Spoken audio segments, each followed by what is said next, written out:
Welcome back, everyone, to the Horror Returns. I'm Lance. With me, as always, we've got Philly the Kid. We've got Brutal Brian. Those names are gonna stick, guys. But All right. tonight, it's we got a special Fortunately. guest. We got a special guest tonight. Director and primarily writer, I believe, Michael Casey. What's going on, man? I'm just happy to be here, man. Thanks for having me. Appreciate it.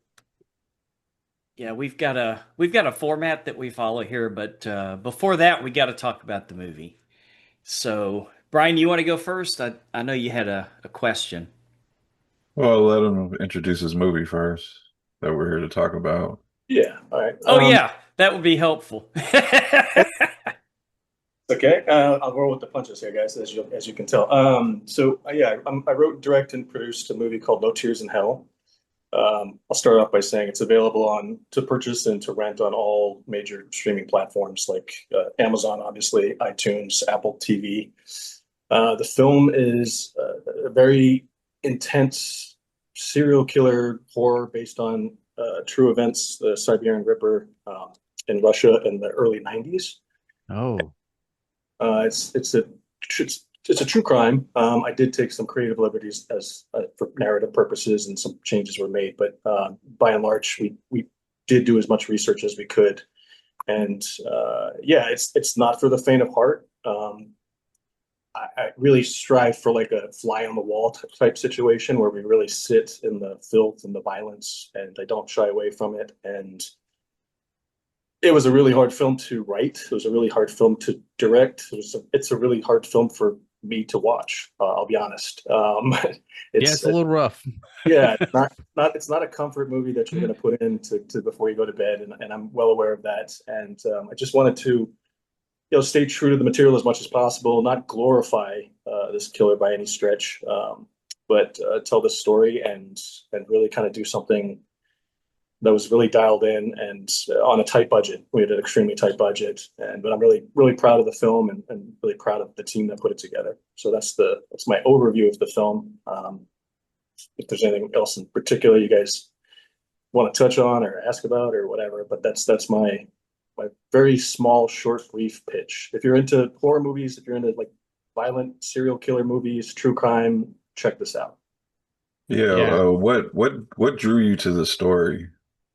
Um, Actually, the story by credit is by a guy named Alexander, who is from Russia initially. So Okay. he and the other executive producer, Mike Tadros Jr., we all got connected, and Alex was like, "Hey, I want you to write a movie about this," and gave me the details and the Wikipedia page and some links and stuff like that. Am I interested? And my writing background and directing backgrounds primarily in horror, anyways, and it's my favorite genre. So I was interested in telling it, and then as I was writing it, I knew pretty early on. I was like, I don't know if I should even attempt to direct this because just how hard the writing was. I was like literally getting up and taking breaks, and that's not normal for me. And I was like kind of getting like agitated with the story because it is just so graphic, and there's no like Mhm. in the film. There's like these shots of like animals and things like that, these cutaways and stuff, and like that's kind of the breathing room, if you will, for the film. And then the rest of it is just you're in this very claustrophobic kind of terror of like these victims, and it's kind of told somewhat narratively from the killer's perspective, which was just a decision I wanted to do pretty early on because I think that was an interesting way to go. Instead of you meet the victims and stuff, but I think his psychological aspect between him and I should have mentioned this. His mom is complicit in all of this as well, so she helps him lure victims, and the victims are predominantly homeless people. In real life, it was young children for the most part, and that's Oh one of my God. yeah, really, yeah. really. And so that was a change I made for obvious reasons. But the mom would help lure him in, and then help get rid of the bodies and kind of cover up his stuff. And so there's like a psychological kind of psycho Norman Bates type thing going on between mother and son throughout the film. So I really wanted to try and elevate the material and the voiceover and stuff like that. That's all. Yeah, obviously I don't have any. I can't get to what was inside of his head, so that's me. But I wanted to do something interesting, and I have this. I've noticed that actually was just talking to an actress that I work with quite a bit. I was like, I have this thing where I want to like give information to people as they're watching my films or TV shows or whatever. And so like there's always these like tangents of like just random stuff. Obviously, this is about cannibalism and things like that. So, but his voiceover stuff is just something that I kind of came up with to kind of do like a narrative. Oh, and another, I should just mention this because I think it's important. There's a film called Snowtown out of Australia that was based on Snowtown Murders that was heavily influential in terms of for me for this film because of the pacing and some of the stylization. And there's a scene in that movie, I don't know if you guys have seen it, but there's a scene in a bathtub that is like stuck with me since I've seen it like years ago. And sorry, I have these crazy cats that are running around. So if you see lights shifting stuff, that's this. That's all right. Join the club. So Snowtown, there's a scene in the bathtub, and I won't ruin it for anybody, but it was like so intense, and I was like, I want to make a movie that has that intensity through as much as I possibly can, and that was kind of the driving force for some of the intensity and the ferociousness of this film. Yeah, well, I imagine the fall of the Soviet Union and Siberia was probably not a pleasant place to be. Yeah, that's one of some of the reviews or like things online that people were talking about, like, bringing it to America, you can never justify like just how harsh it was during that time. And it's right. Like, I get that, but I'm not going to Siberia to shoot a movie. Yeah. Oh, I don't blame you. on the budget I have. So, I tried to, recreate that kind of homeless atmosphere and stuff here in the United States, because we have that. I mean, it's not to the level of that was there, but yeah, also that's also why he got away with it for so long, because they just didn't have. I mean, you see this a lot with true crime in general too. Earlier on, when there was no like internet and different cities never communicated with each other, and there was no like Interpol or FBI or CIA data. But like so now it's a lot more communicative in terms of agencies and stuff. But back then, they actually thought the real killer.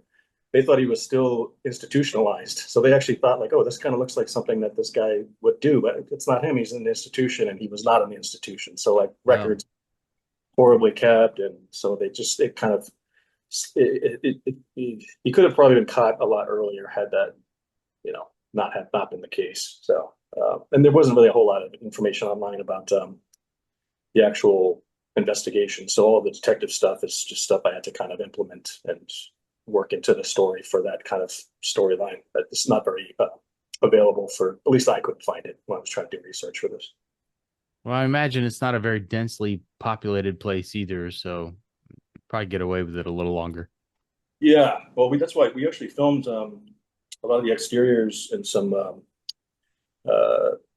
body double shots in this movie in Whittier, Alaska, because it's so isolated and I think is like 250 total people, and they all kind of live in one building that we stayed at while we were filming there. So, yeah, all of the winter landscapes and stuff like that was all Whittier, Alaska, and then the bulk of the actual movie was filmed in the dead of summer in Alabama, of all places. So, really, okay.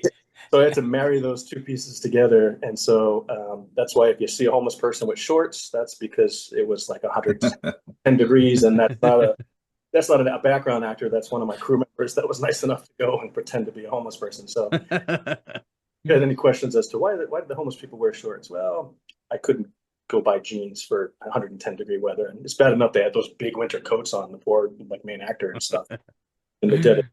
So, yeah, that was not because in Russia we don't need pants. Yeah, choice, but that's how we shot the film. So yeah. Luke Baines, I believe, is the actor that was in the lead role. Yeah. I think he knocked it out the park playing this role. Did you always have him in mind, or did he audition? I actually, the casting on this was very unique in the sense that Debbie Sheridan was the casting director. She did a fantastic job. But the two leads, Luke and Gwen, were handpicked by Alex and Michael, the two EPs. And so I know Gwen put herself on tape and auditioned because when we cast the young mom, we basically found someone that kind of looked like it could be a younger mom, and then we let them listen to her audition because Gwen has a very unique speech mannerism pattern, if you will. And so it was between two actresses to play the young mom, and we were like, here's what the older mom sounds like, can you mimic this? And when we went with Kathy, who did a phenomenal job, not only acting, but also mimicking the older mother character. Luke, I think, was handpicked. I mean, I had seen him in, there's a film called The Girl with the Photographs, I think. It's like a Wes Craven presents movie where he plays another crazy killer. And so he's the sweetest human being.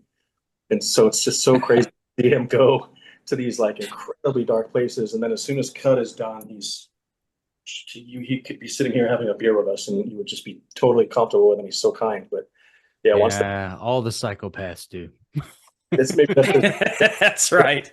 no, you can't find anyone to say anything negative. I mean, he was such a sweetheart to work with, and he's so talented. And yeah, I agree with you. He just did such a great job. I was just so thrilled with his performance and lucky to have him.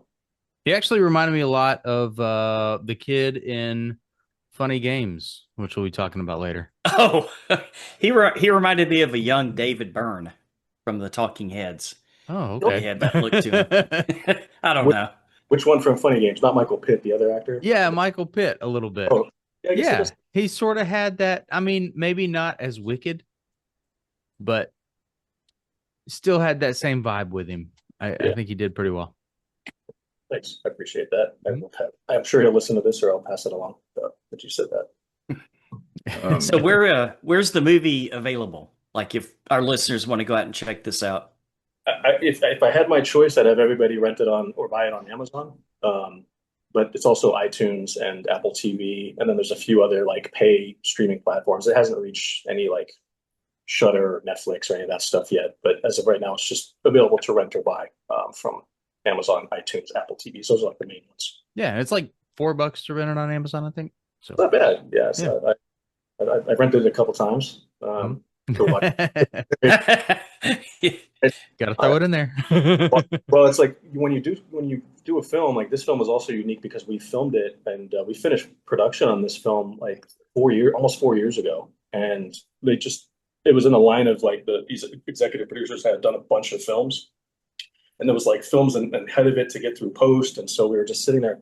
There were a lot of us that were like, this movie's never going to get done, and then they were like, oh, it's for post, and so I had a little break from it. And then when you're going and you're doing something in post, you just keep watching it over and over and over. And then I'm like, and then there was a break between when it was finished and like maybe 3 or 4 months, 5 months, whatever it was, till it came out. So I hadn't seen it in its entirety without like editing, or I'm not listening for music. And so I've seen it a couple of times with people that had never seen it. And I'm like looking at them for their reaction. So I'm like, please don't not hang around with me after you watch this film. And Well, look, Michael, it hits the holy trinity, man. You got cannibalism, yeah, necrophilia, and Yeah. torture. Okay, and the great necrophilia. movie. In case the actual killer is listening, I had to change it to necrophilia because he would rape his victims. And this is going to sound crazy considering how insane this film is. I just couldn't bring myself to do like these graphic rape scenes where the women are screaming. I was like, so I went the route of like, all right, they're already dead and there has to be some kind of sexualization. So I hate to say that was my choice. Just for purposes and narrative Well, purposes. I'm like, it's already so much that you have to watch in this film. So if you have to sit there and watch all these girls scream for hours, well, I just couldn't wrap my head around trying to do that. So I was like, it's definitely grosser, but it's kind of better. Well, it's a lot easier to film for sure. You know, I have a quick question about the filming. How intense did it get? Did you guys have to like take breaks or? Shelley Duvall. You know what? Way. We had a really quick shoot, so the whole bulk of the actual performances of the film was shot over 15 days. So I had talked with all the actors. We had a stunt coordinator there, so we kind of like anything that had to do with the violence. We had an intimacy coordinator for the nudity aspects of it, and closed down the set and had like a closed set for those things. But I was very open with the actors beforehand, and I told the crew this as well. And this was something that I just kind of came up with before we filmed, that there's a moment when even though you know something's fake, when you're filming it, when it has violence involved, where your human instinct, or at least for me, I'm hoping it's like this for everybody else, it kicks in and you want it to stop. Like, it's fake, and if the actors are doing their job. And so my instinct is always to say cut the moment it feels uncomfortable. But I was very open with the actors beforehand, as well as the crew. And I was like, it's going to get uncomfortable. We're all going to want it to stop. I'm going to let it go a little bit longer, not more violent, but just let whatever's happening happen longer. And I think that was the smart thing. I think that's like really what sits in the pit of your stomach is that the camera should turn away, or you should turn away, and you're forced to sit there longer. So in terms of like, there were people walking away from monitor like crying. Like I was like, I'd never seen that before, and I was like, and I had to like, I was getting kind of because you become a family on a film set too, and so even though again I know it's fake, it's seeing these like especially Gabriella, who's a good friend of mine now. I met her on the set actually. That scene with her where she's getting strangled and then brought back to life and then strangled and brought back to life was like incredibly hard to watch. And that was like one of the harder ones to write as well, because I was like, it's just so fucked up. Like who would do this and who would want to sit here watching it? And so, yeah, there was enough brevity, like in between takes, there was, I think there's one outtake that I had posted online that I can share with you guys, where everyone just started cracking up laughing. It involves Luke putting his hand in someone's mouth and just the making of the noise, and the two of them just crack each other up. So there were these moments like where we were able to breathe a little bit. I know some of the cast and crew went whitewater rafting on some days off, so there was a lightness that, and I think Luke has a lot of. I give him a lot of credit for that. Gwen as well. When she was filming, this won't ruin it because I think it's in the trailer, but they would dispose of the body. They would at least start cutting the bodies in the bathtub. And there's a moment. And so Gwen was 92. She's recently passed. I found out she passed in December. She was 92 when she filmed this movie. Wow. No idea. And so she stops. She's got the saw in her hand. The dead body's in the tub. And she turns and she looks back at all of us and she goes, I can honestly say this is the first time in my career I've ever done this. All right, let's do it. And then turn back and everyone. It was just so, and she total deadpan. I think that was her sense of humor because her and Luke were talking. Luke shared a story. They were talking. It was just the two of them, and she was like, "Have you told anybody like that you're doing this movie and what it's about yet?" And he goes, "No." She goes, "Yeah, I don't know if I should be telling people." She's like, "I'm a little nervous about their reaction." So she was so sweet and so cute, and I think she gives a really great performance as well. So there was this lightness. And to answer your question, yeah. I think that was also a part of it is there's a responsibility because this is a true story. And again, we changed some things for creative reasons and other reasons.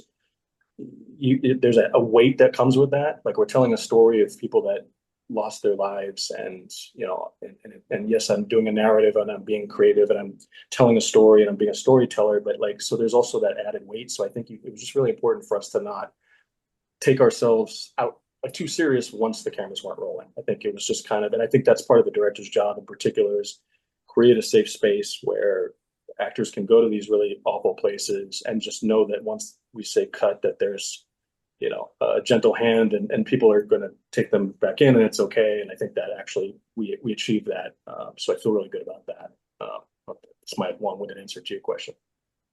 Nice. No problem. All right, man. Well, again, we really appreciate you sharing the movie with us, and I think we all liked it. Is it 3 thumbs up, guys? Oh, absolutely. Yeah, very, very well done. Like it was a pleasant surprise. I sort of expected this to suck when I turned it on because I didn't know anything about it. Yeah. And I was like, oh wow, this is a legit movie. 2 thumbs up and it didn't suck. Half thumb. So thanks, guys. I appreciate you checking it out. It means a lot to me. And thanks for having me on this podcast. Thanks for coming. For the rest of you're welcome back anytime, man. If you get free time. So love that. Next thing that we do on the show, Michael, is a little thing we like to call Cool of the Week. And we usually allow our guests to go first if you want to, but it's coolest thing that you've watched, read, concert you've been to. Just what is your Cool of the Week, Michael? Of the week. That's a cool question. Like the first thing that comes to mind is I watched the Alien Earth series on Hulu. Mm-hmm. Yeah. That's been coming up a lot. Just so good. And like the first couple episodes, I was like, oh, I can see what he's trying to do here. And I think it's like right around episode 5 where it really dives into like the terror that like Alien and Aliens had years and years ago. And I was like sitting there watching it and like just like my skin was crawling and I was like, okay, he's achieving everything. And I was like depressed when the episode was done. I was like, oh, now I got to wait for like hopefully season 2. And so I just thought, yeah, cool. It was just really well done, really well thought out. I thought the acting was great. The writing was great. And yeah, it kind of brought me back to my childhood watching Alien for the first time, way too young. That Yeah. same kind of vibe of like, oh my God. And they you know, they did some new creative things that I hadn't seen before. And so I was like, couldn't wait for, I think it comes out on Tuesdays. Yeah. Like every Tuesday I was like, yeah, I know what's happening later today. I know what I'm doing. And that's like my whole like week. Sure. So I'll say that's my answer. Yeah, Great. that was Nice. my biggest problem with it was that it's over, and they Yeah. sort of left. That's you. a problem. That's a problem. And I was upset. I was like, oh, come on, man. This is I ridiculous. still feel like there should be like one more episode. Yeah, but I think they probably do that on purpose because I was surprised. I didn't realize it was the series finale when I was watching it. Yeah. I'm thinking this week there's gonna be another one. Great. So cool and not cool that it's over. That's my answer. All right. Alien Earth. What you got, Phil? Okay, so I've got a not cool of the week. I can't even remember really the name of it. It was a Lifetime movie Okay. on Hulu. Lifetime movies. Okay. Yeah, I get into those sometimes. There's like a girl in a shed and a girl in a cabinet and a girl in the closet, and there's a Sure bunch this of them. wasn't you sure this wasn't the porn parody? No. And this one was I think it was called Vanished in Death Valley or something along those lines. And it Sure. it actually had some recognizable people in it, but it was bad. Okay. The story was bad, the acting was bad, the writing was worse. It was rough. But my cool of the week is another football related one. Football definitely Okay. is my cool of the week, but I checked out right. the Chad Powers series on Hulu. I Oh don't know if you yeah. guys see Oh, that one. I was Glenn Powell. wondering about Yeah, that. Glenn Powell. And like it's based off of the Eli Manning stuff where he dresses up and pretends to be like a fake guy to go to tryouts. I don't know if you guys have seen that, but it's funny. Yeah. Right? Yeah. Okay. And yeah, so Interesting concept. this Chad Powers thing. It's only a couple of episodes in. But it's pretty funny. I like it. You know? I'm loving the football related stuff right now. So I'm in the mood. Yeah, that's that time of year. Yeah. Brian, you want to go next, or you got 100 things again? No, my cool of the week for the rest of the month's going to be light because of 31 days. I'm going to talk about that on a separate show. Oh, So, a couple TV shows I got in. Me and my daughter are still going through The Walking Dead. We went through season 7. She wanted to quit after the first episode with Glenn. Right. Told her to stick with it, and she ended up saying the finale of season 7 was one of her favorites. So, Really? yeah. Cool. And I can't remember where I left off. I think season 8 is going to be a complete first time for me. So, Yeah, I'm not sure I caught that last season or two. A few Yeah. people didn't. Yeah. I know neither season 8 or 9, I can't remember, is where I left off. So we'll see. We'll talk about that next week. Caught the first couple episodes of Marvel Zombies on Disney Plus. Thought the animation was pretty cool. You get to see your favorite superheroes and villains in zombie form fight each other. So it's cool. yeah, it's pretty cool so far. But my cool of the week is going to be an action thriller from Scott Adkins called Diablo. I've heard You of guys this. heard- Yeah. Yep, I've heard of it. I don't It's know. got what that is. him and I think the other guy that plays the villain is Mark Zuko. He was one of the bad Oh. guys in John Wick Chapter 4. Oh, yeah. So if you like Scott Adkins kicking ass, then check this out. You know, the story's basically he's trying to get his estranged daughter back from the people that have her, and he kicks ass through the entire movie, basically. He does. Yeah. He pulls a Scott Adkins. Yeah. Yeah. He's got a very particular set of skills. Yes.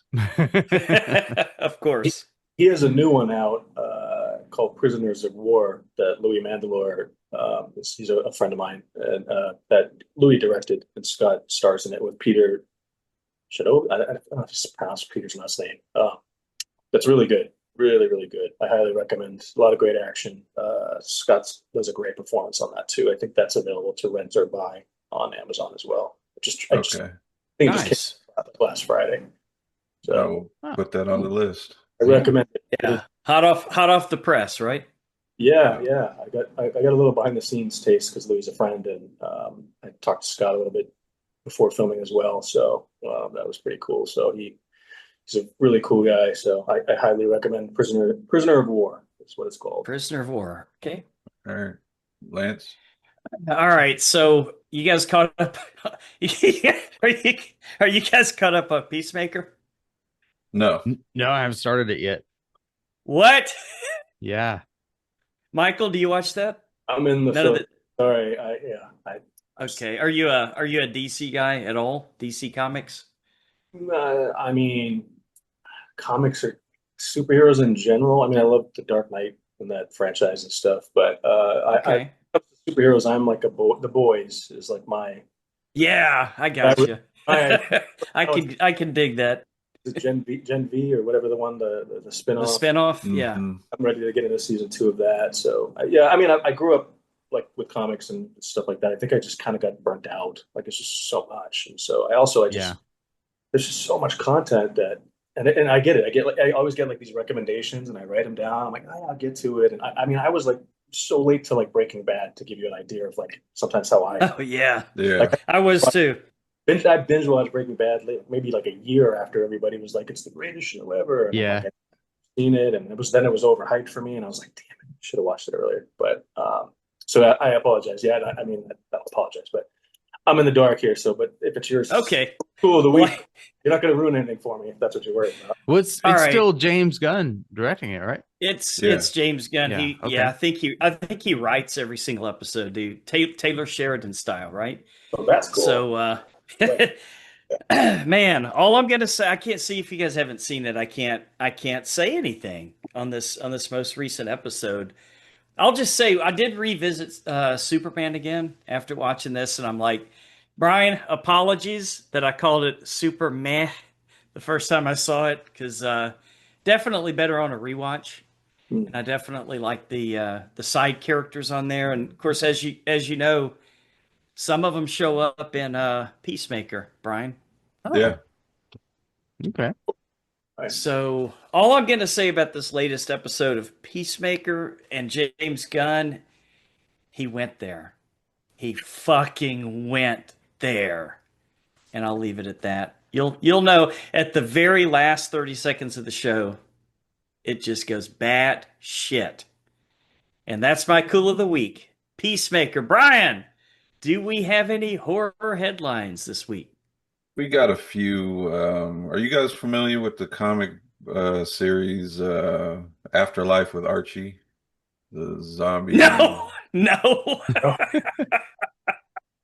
Well, it was basically Archie and all those characters in the zombie apocalypse. That is Oh God. Okay.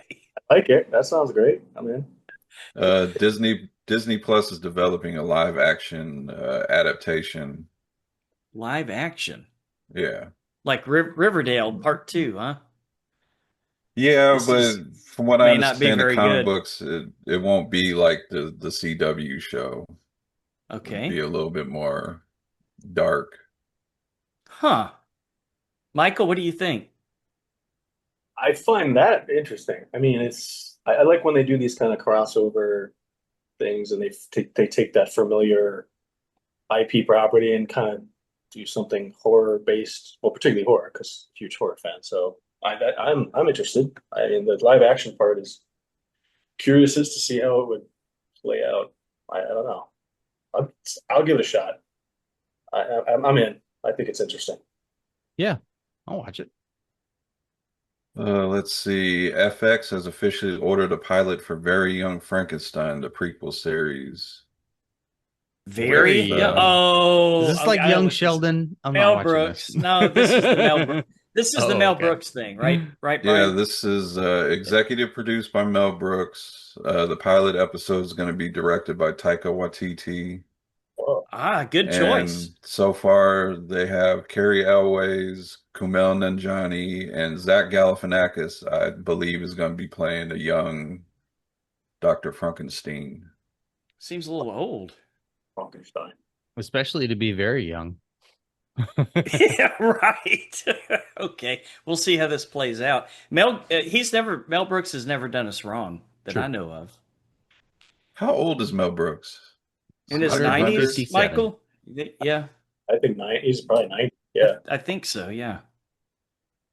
Oh. So let's enjoy him while we have him. Yeah. Mm-hmm. This was just announced today. Robert Englund has confirmed he's returning as Freddy Krueger in an animated Nightmare on Elm Street movie. Okay, that's kind of a cop out. I was gonna say that doesn't count. We'll see it. You know, we're all going to still watch it though. Oh yeah. Of course. Yeah, I mean, I'll take it. We haven't had anything Nightmare on Elm Street since 2010. Yeah, Freddy versus Jason. That was so long ago, Yeah. right? Or no? Are you talking The about? remake. Been a Remake. while. But that was, Oh yeah. that was- Well, I don't count that either. Jackie Earl Haley. that was Didn't do it. Didn't do it for me. so many backstories about that movie that it's not disappointing. I'm in. I'll watch that one. I'm Yeah. excited. And finally, we got former WWE star Braun Strowman, aka Adam Shear, confirms that he's in talks to play Jason Voorhees in the upcoming Friday the 13th revival. Now, I kind of don't like this because this will be a very large Jason Voorhees. Braun Strowman is 6'8", Mhm. 350 pounds. Oh God. Man. Unstoppable Jason, huh? What do you guys think? Yeah, is Kane Hodder not available, or I don't know? It's just He's What? still doing the circuit, Texas Frightmare and all that. I think if it's not broken, why mess with it? But I don't know. Again, I just like the Nightmare series. If there's another Jason thing, I'm in. I thought the remake was really good, and I know not everybody loved it, but I that's one I go back to. I watched it a couple. I really like it. I like that writer, The 2009 one? yeah, that duo, that writer. I mean that director Marcus. I can't think his last name, and the DP. They did the Texas Chainsaw Massacre remake too. I think they did Okay. Yeah. Dunstan? I think it's They've got the a same. style. It's the same writing duo too, Swift and it's these two guys that do most of the remakes. Is it Marcus Dunstan? No, I don't think it's. I can't think of the director's name. I know the DP is the one that DP'd the original director of photography of the original Texas Chainsaw Massacre. So he did Oh, the okay. original, then did Wow. the remake, and then he did the Friday the 13th remake. I forget the director's name is Marcus, but the writer, it's a writing duo, something Swift, and these two guys they do all the remakes of. They didn't do the Nightmare on Elm Street remake. That was You could tell. Maybe they should have. well. Yeah. True story. So when I joined the Writers Guild of America, they pair you up with a mentor, and you meet with the mentor. And my mentor, it's like a group. There's like 4 or 5. They pair you like 5 or 6. They ask you like what are your favorite movies and your writing style and all that stuff. They paired me with the writer of that remake, and he's done a bunch of other stuff. I think he did Lights Out and a few other movies, and he's a really talented writer. But like sitting there, you're able to ask him questions, and I'm like, bro, what happened? Like, I was like saying it as nicely as I could. And he's like, oh my God. He's like, everything that I tried to write, he was like, I didn't want it to be this. I didn't want it to be cliche. And he's like, I remember, and I don't know if I should be repeating this, but whatever. He's like, the first day I showed up to the film shoot, he's like, I knew I was fucked because the director was so pissed about something. He was like ranting and raving. And he's like, I don't even fucking like Freddy Krueger. I don't know who the fuck I'm doing.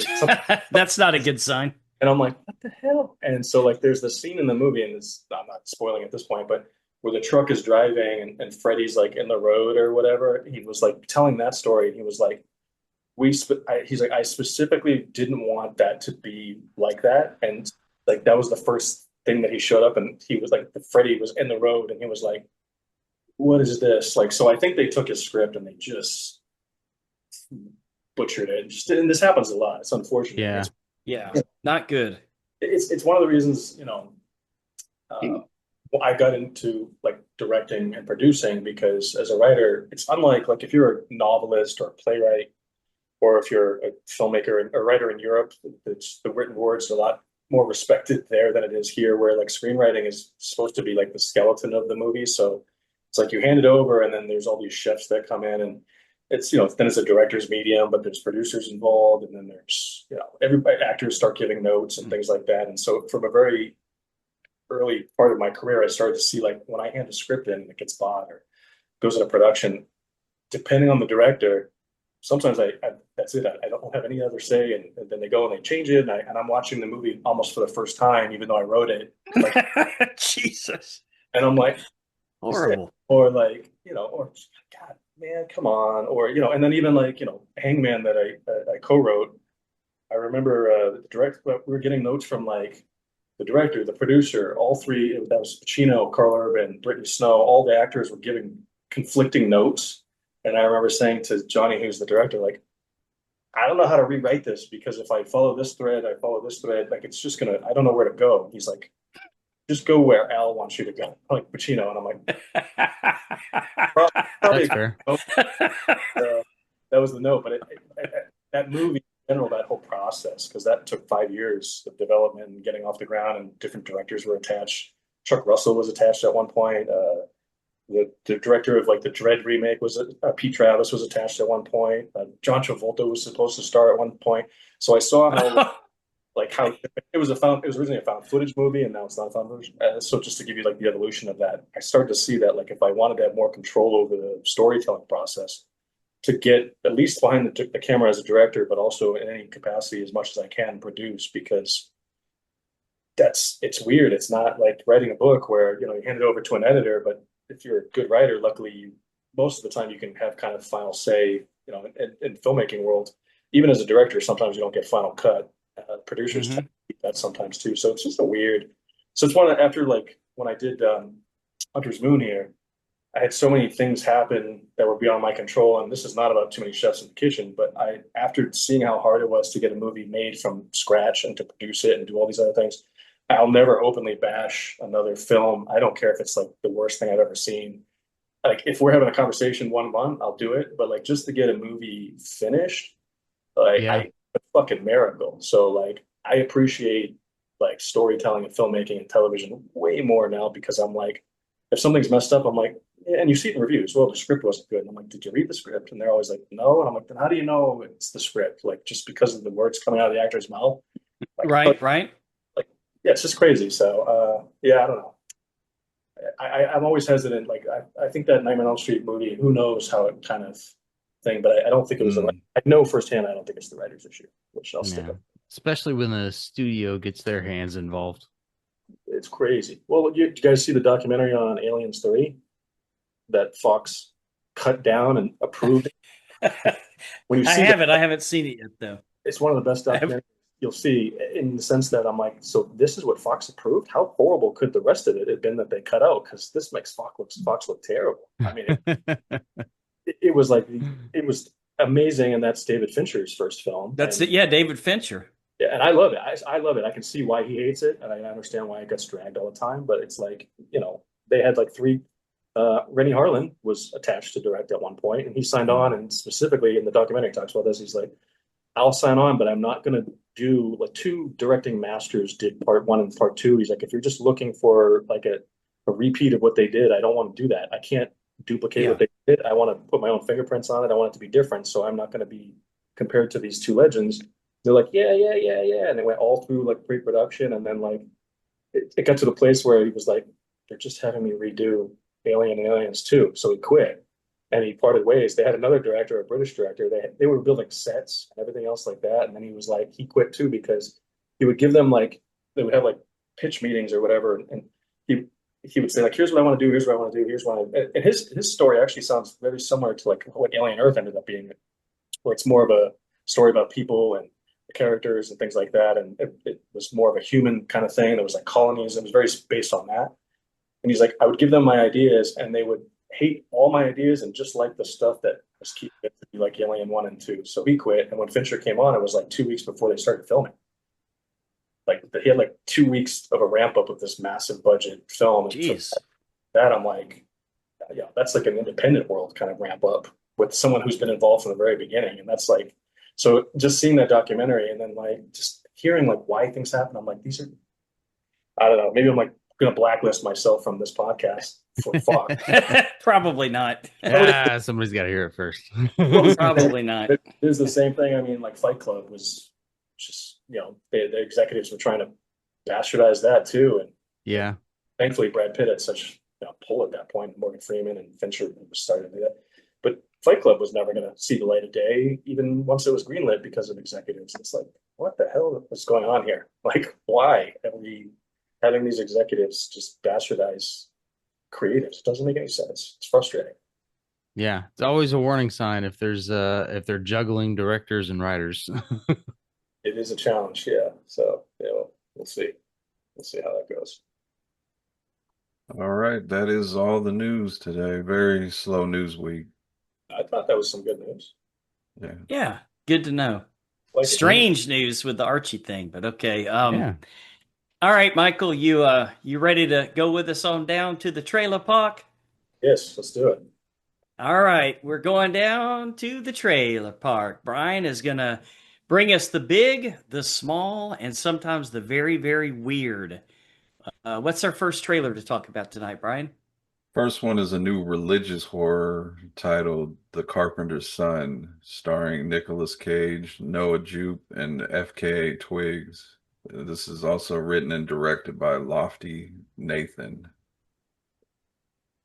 Did everybody get a chance to see the trailer? Yes.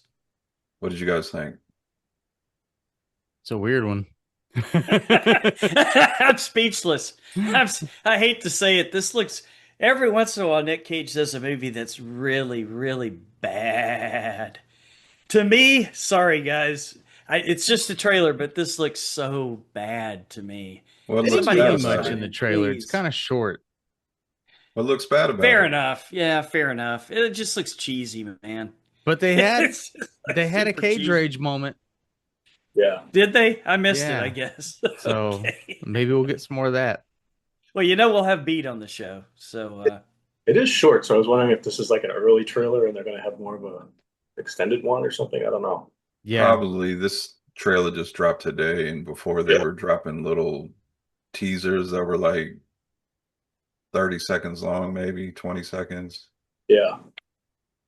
So, I mean, Nicolas Cage is in it. I'm definitely watching it. He does have a Cage Rage moment in it. I am interested to see how the story plays out. I'm not really into religious horror, but I'll definitely check this one out. I feel the same way. I think he's also lately, he's been doing some really interesting movies that kind of go in all different genres. And so I think he's really gravitating towards like whatever the material is, he's just kind of going with it. So that part Yeah. to me, Mhm. so I'll check this out. I thought it was worth it. Yeah, I like it. Hey, I actually really like religious horror. And with Yeah. Nick Cage involved, I mean, I can't complain about that. I don't know what it's about yet, but we'll see. What can go wrong? Huh? Is it set in biblical times or That's what it I don't know. looks It looked like. that way. It says the setting is Rome and Egypt. Okay. So yes.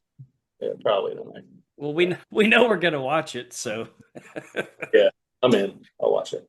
Is Nick Um, Cage Jesus in this movie, guys? that's what I thought at first. He is a character titled The Carpenter. Well, that would be Jesus, maybe, right? Maybe. Huh. It's interesting. Well, this comes out just in time for the holidays, November 14th.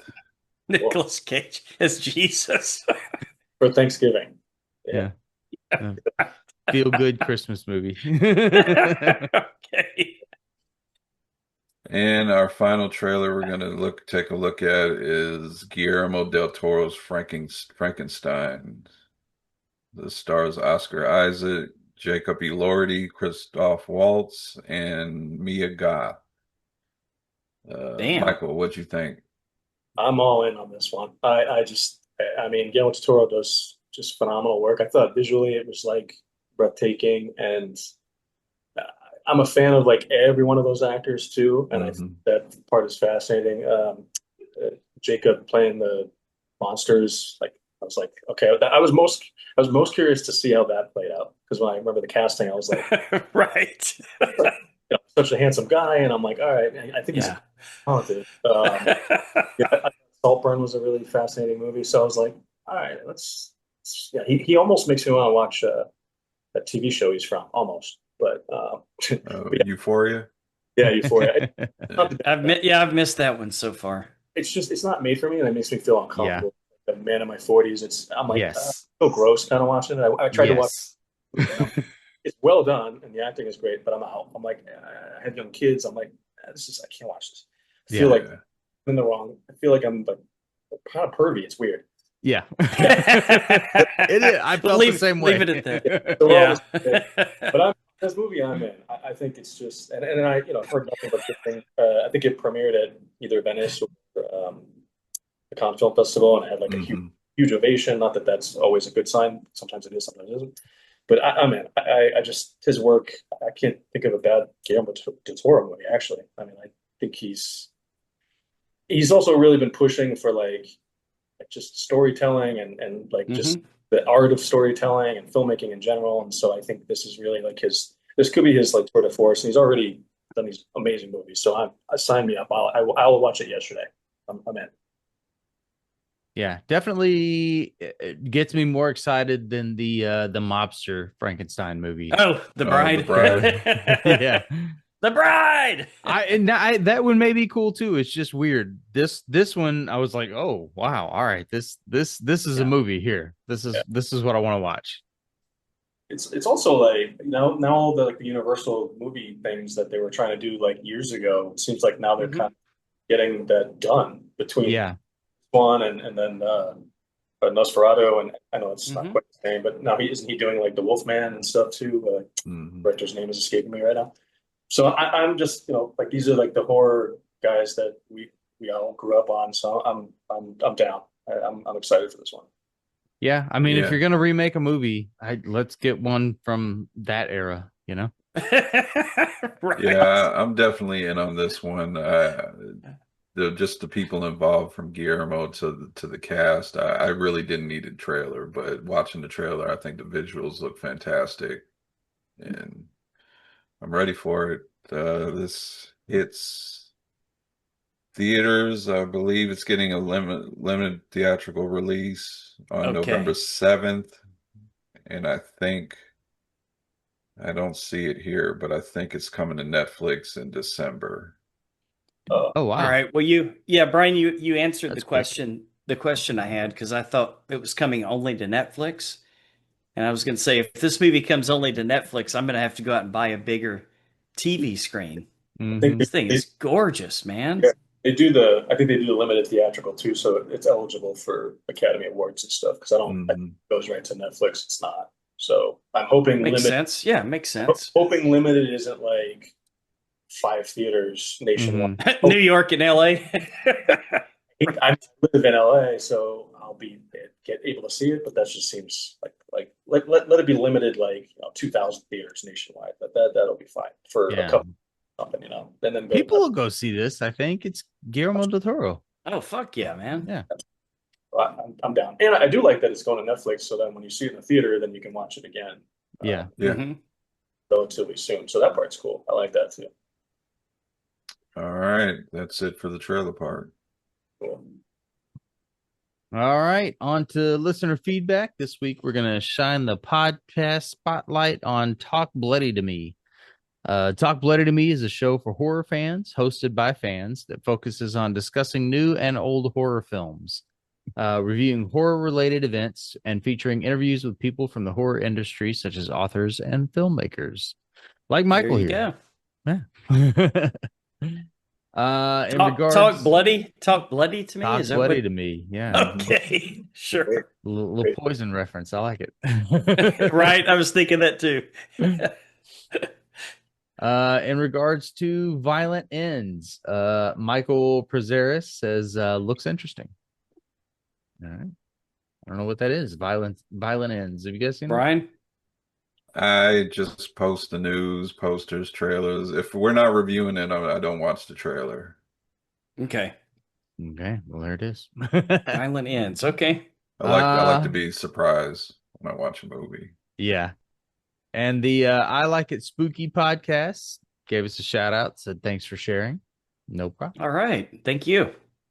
In regards to Hellfest, Rob Cheshire says could have been a lot better. But Amin Lou said love this movie. Yeah, I'm more with Amin. I had a blast with this. Yeah. Did you see that movie, Michael? Hellfest? Oh, where is it? How can I see it? It's fun. I'm gonna look up see where it's streaming. We interviewed the writer, Brian. Let's Yeah. see. Hellfest. It is streaming. Da-da-da. Oh hell, there's a Hellfest TV series now, guys. Oh wow. I All think right. that's an older one. Hellfest was It's it's for purchase, man. Like Prime Video from $3.79. So there you go. It was a fun one. worth it, I'm sure. Yeah, I'll check it out. Yeah, Seth Sherwood was the writer that was on that episode a week before, Brian. Mm-hmm. All right. I think he did Leatherface too, didn't he? All right. He wrote he wrote Leatherface. Oh, really? Okay. Yeah. Yeah. All right. Wonder what they did to his script. All right. In regards to the Right. Elixir, Amin Luz says Indonesia horror but zombie movie. Cool. The Yeah. Elixir. All right. Good Check that combo. one in regards to Hayden Panettiere back for Scream, Anderson Quintero Avila says fake news. Oh, Uh-oh. Is it on again, off again? Like all the Scream stuff? Third Channel podcast I says. don't think What's that? I don't think they were supposed to announce it. That's why I think they later gotcha. said she is not confirmed. I think it was supposed to be a surprise. Okay. Oh, whoops. Third Channel podcast says anyone who's listened to our discussion on Scream 4 knows that Derek is certainly excited by this news. So Well, is it or isn't it? I don't know. I think it will be. There's a lot of fans that are clamoring for this. I'm not a huge Scream fan, Michael. Are you? Oh my God, I'm a huge Scream fan. Huge. Yeah. Yeah, I mean, I thought Scream 1 was one of the reasons I got into screenwriting, actually. Really? Yeah, I think I was in college in 1997, so it became like somewhat of a religious experience. Every time the new Scream would come out, I would take the T back in Boston to my hometown in Massachusetts and go see the movie with my best friend and a few other people. So we would always, it was just excited for the next one. And then a quick tangent story, I met Kevin Williamson at Sundance in between Scream 2 and Scream 3 at a private party, and we shared a cigarette, and I was just telling him how much I admire Scream, and I think he was talking about Dawson's Creek, all this other stuff, and he goes, just so you know, I'm not doing Scream 3. I go, okay. That was the beginning of the conversation. And we're Right. all drinking and stuff. Towards the end, just so you know, I'm not doing Scream 3. And I'm like, what the hell okay, man, I get it. And then I saw Scream 3. Okay. I get it. But he's like, I was talking at like a lecture or something, and some student told me there's 2 mistakes in Scream 1. And he mentioned it to me, and I go, oh, that's crazy. What is it? He goes, I'm not going to tell you the mistakes. You had to figure it out.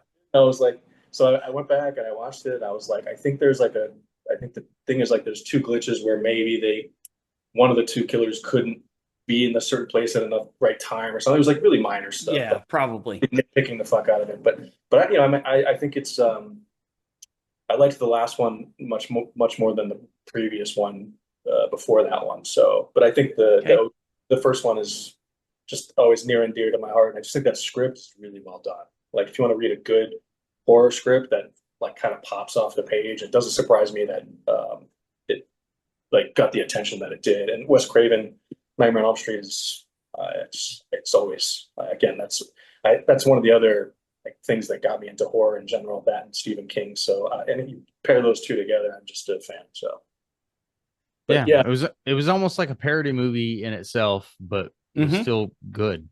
Very meta before very meta before meta, right? Well, I do like meta aspect too, because like, I mean, even, Funny Games has has the meta thing going on too, right? Like the original and the remake too. And I just wrapped a movie that's crazy meta. So it's like, I just think that's fascinating when there's kind of the breaking of the fourth wall and the wink and the nod. And if you're going to do something cliche, acknowledge it or flip it on its head and just, Sure. the intelligence that most of us have and just kind of play with the rule. I think that's fascinating. And I thought it was scary. So, but I saw it at the right time too. I think that's also Yeah. plays into it. All right. That's it for feedback this week. We still have a t-shirt contest going on. So if you leave us an Apple Podcast review, we'll send you a free Horror Returns t-shirt of your choice, designed by our main man, Steve from the Geeks. All you have to do is leave us a review. 5-star would be awesome, and we would appreciate it. But, be honest. And tell us what you like about The Horror Returns, and drop us an email at thehorrorreturns@gmail.com with your name, address, and the style and color you want, and we'll hook you up. Be sure to put the word contest in the subject line. Run one prize per person per address. And I think that's the only rule. So to see the designs, go to thehorrorreturns.com and click the shop now button. All right. All right. Steve Carlton from the Geeks does all our logos and t-shirt designs and stuff.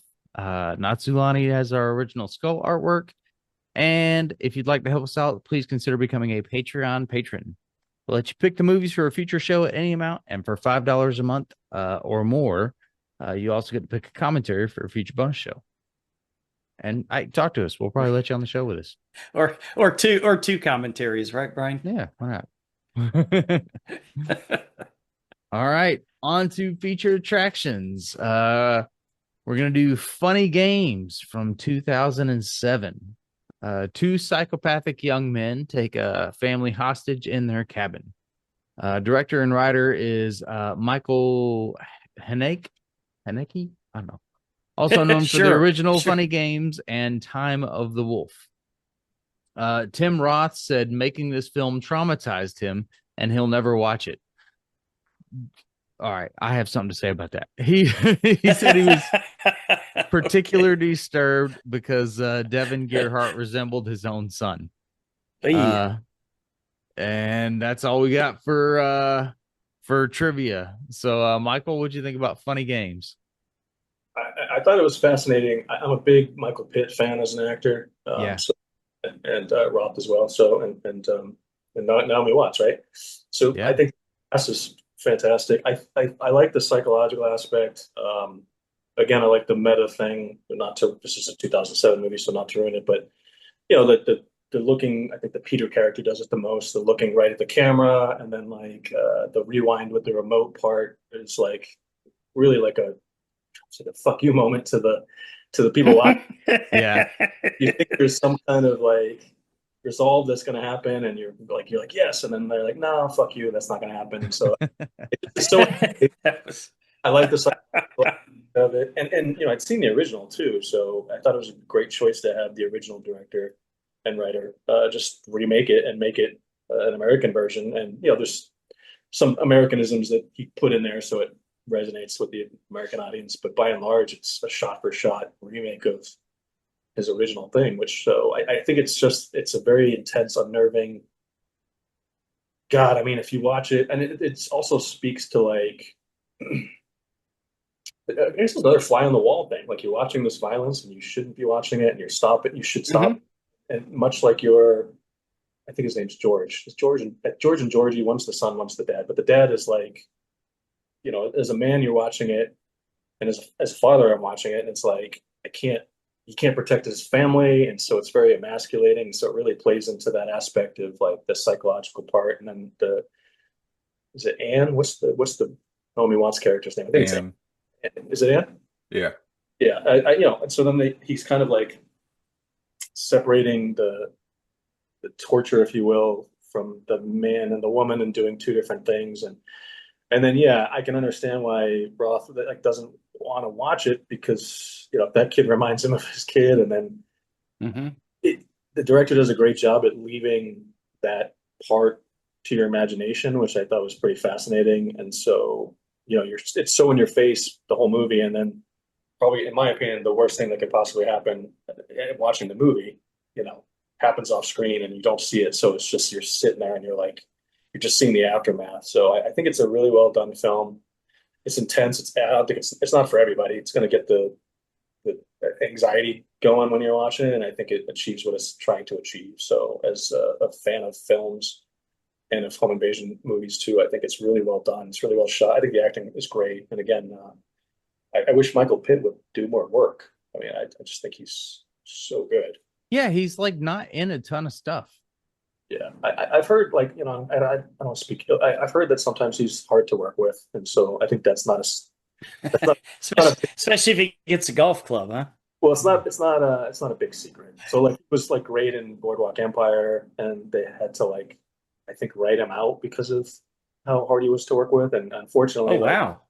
yeah, and I think as soon as he and the actress who I've talked to a couple times, her name's escaping me, but that plays his wife in that show, as soon as they're not longer on the show, I feel like the show like loses something. So it's still a great show from start to finish, but I'm like, as soon as he was gone, I was like, so I find Yeah. that on the depressing side. But yeah, he's got a really captivating thing about him, and in this movie, he's just so awful. Him and the guy that plays Peter, I'm just like, God. But again, it's like you can't look away. You should look away, and it's just the psychological aspect of it. I think is really well done. Yeah. All right, Brian, what'd you think? Yeah, I really enjoyed this one. I remember when I first watched it, I didn't know what to think about it since it was going to be a shot-for-shot remake, but I ended up really Hmm. enjoying it. I thought the performances were great. It's very unnerving at times, with the scene with the dog, or not Oh, Yeah. God. scene with Don't the kill the dog, but dog. you know what Don't happens to kill the the dog.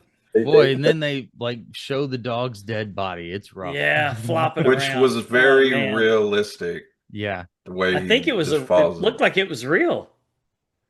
I Brian? like to think it wasn't. I hope not. I've seen some Uh, fake dead dogs. I think it's a fake dead dog, but yeah, Yeah. it worked very well. Okay. Another scene that really makes me uncomfortable is when they have Naomi Watts undress Yeah. and start commenting on her body and stuff like that. And No jelly rolls.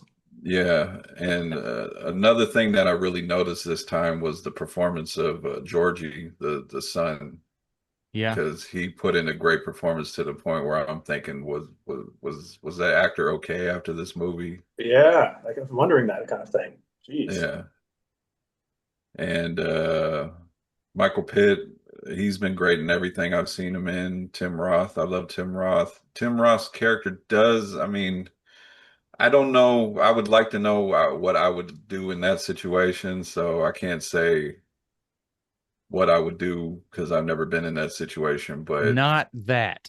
yeah, I mean, even with one leg, I would think I would Yeah. still fight someone who only has a golf club and not a gun or a knife or anything. I was like, motherfucker, like you the- got a broken leg. You're not dying of cancer.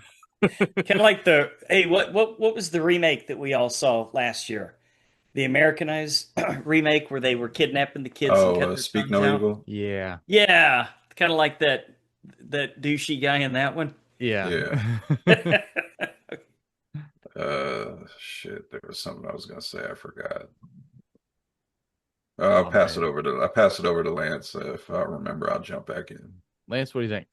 Yeah, no, this was an interesting experience for me. I thought I'd seen this movie before, but I think I just saw parts of it, or maybe it was the original that I just like caught part of it or in passing. So I was watching this one on my phone because I was kind of pressed for time. We were doing closeout at work and all this, kind of stuff. So I'm looking for it on my phone, Brian. It's not streaming anywhere, dude. It's not on Netflix or Hulu or I'm sorry, Disney Plus. Excuse me.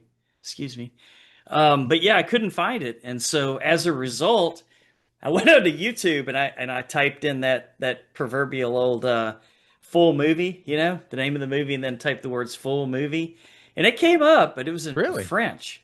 Oh. So I'm like, I flunked French, guys. I took it like my freshman year at high school and flunked the class. Moved over to Spanish, but it was kind of interesting watching it the first 20 minutes in French until I went ahead and said, this is pretty damn good. I'm going to watch the movie and go rent it on the TV.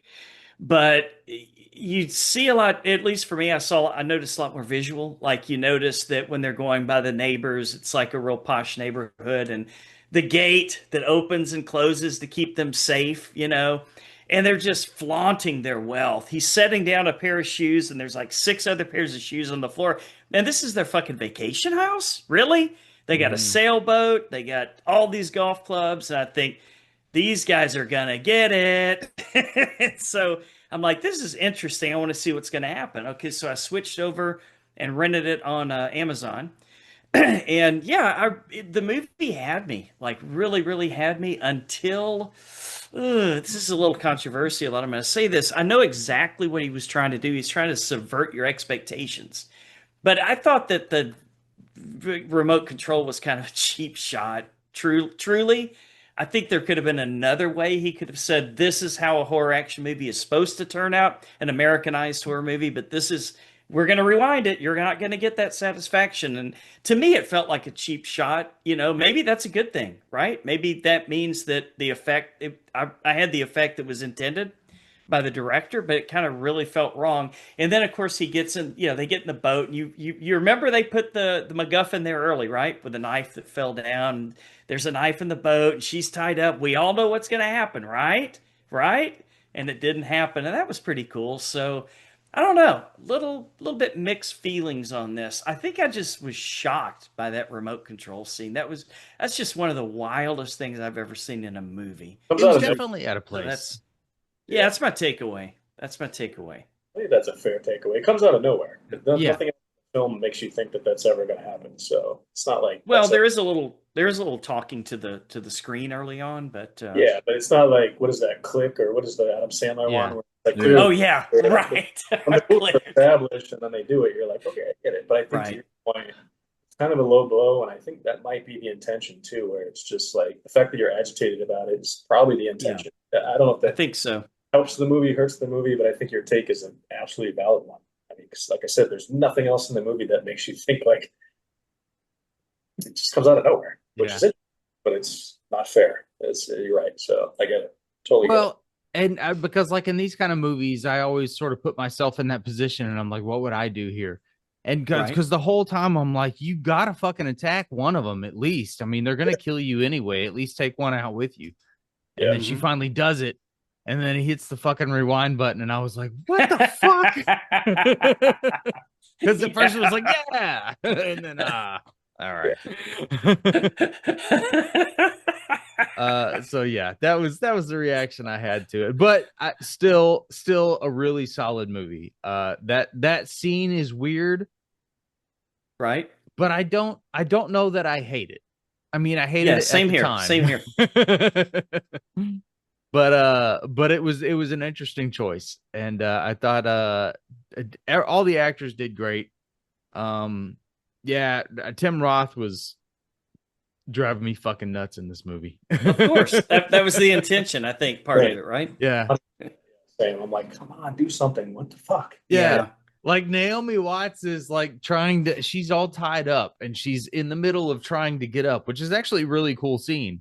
Because it's like, well, how do you like manage that? Because it's probably difficult. And obviously it was, because you were watching her try to actually do it. And but Tim Roth is just like laying on the fucking floor, dude. Like, are you gonna do something at some point in this movie? I don't know. I'm in Florida. If it was filmed here, he'd have a handgun in the drawers. Yeah. Nah, we'd fix this movie real fucking quick. Over in the first 3 minutes. As soon as they start dropping the eggs, he's like, fuck this. Yeah. Right, fuck that. Oh, you're not going to get out of the house? Okay. How about now? Yeah. But yeah, and this one did a good job of kind of putting you in that situation and what would you do. And I think that's purposefully why they did a lot of that stuff. And I really enjoyed it. I've seen it before, but I couldn't really remember it. And so this was a fun watch. Cool. All right, let's go scores 1 to 10. Michael, what do you think? 10. Okay. I'll give it a 7. Yeah. 7. A solid score. I think that makes sense. Brian, what do you think? Yeah, I think a seven's fair. I'm also right there. I thought the acting was solid, the storytelling was solid. It kind of makes you go through different emotions, the frustration, the Hmm. fear, the tension. The thing I forgot I was going to say earlier is I like how nonchalant they were about everything. You can tell they've done this so many times before. They're Right. It having just made you more conversations. mad. They're Yeah, I having wanted to conversations about things that poke have his little nothing to beady do eyes with out. anything. yeah, Right. good point. Yeah, Even to the point where he keeps referring to the other one as Tubby, and they're just like, "Don't call Yeah. me that." And they're having this argument while you got people tied up over here, and Right. which in my mind adds to the frustration because there's so many times where I'm like, "Okay, they're yeah, distracted with their conversation. Do something." Yeah. yeah. And they don't. So, but That's yeah, think seven is pretty good score. Lance. 7. Or is this going to Seven. be one of those nights? Yeah, because I'm gonna give it a 7 too. I think it was a All really right. solid movie. Um, I almost want to go up a bit, but like no, I think Go seven for it, is a Phil. I think 7 is a fair score. I think Phil, that Mike, that Michael, is what this movie is. Phil's usually our high water mark. busy. Although he's getting a little more cynical. I'm Not the quite up there reasonable with this person. old guy yet. Go normally high too, but I have to just remind myself that there's just so many great movies. So if you go too Yeah. high, Yeah. like it kind of puts you Yeah, you in. gotta. Like on Instagram and stuff, they always have like these blind rankings and things. Like when someone has a list or whatever, and Hmm. people. So I always think now when I'm like going to rate something, I'm like I got to remind myself, all right, if this is a 7, then what's The Godfather? Like where is this? Right. What's the spectrum of like? Sure. Clearly, it's a really well done film, and I'm comparing it to other movies, at least in the genre, horror thriller genre or whatever. So I think it's a 7.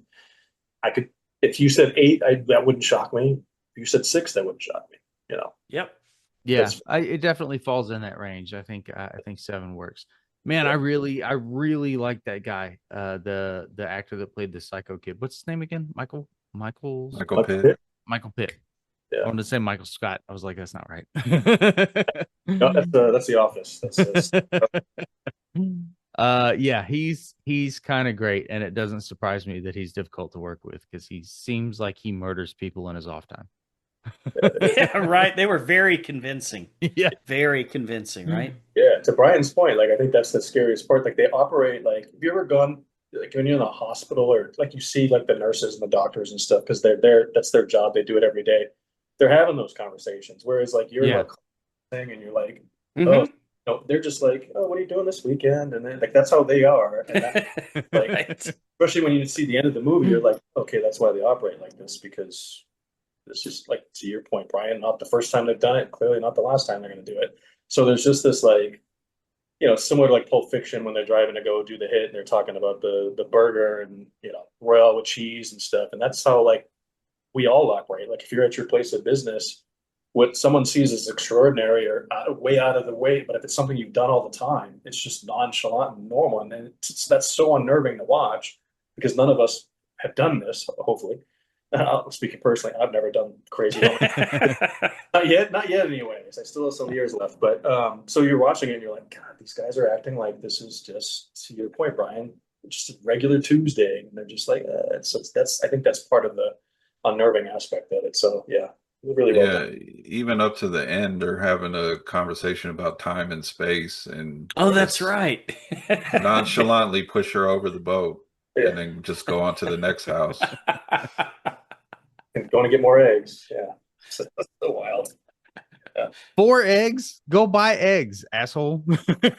I was trying to think, like in the original, was it eggs or was it something else? Or I'd like to maybe now go back and watch the original and see Yeah. what Yeah, me too. Me too.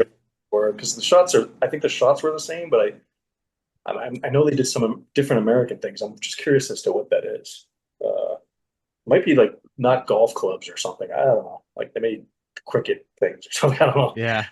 what the changes. I am curious. I'd probably go maybe this weekend. I'll watch the original. Go back and compare it. Cricket.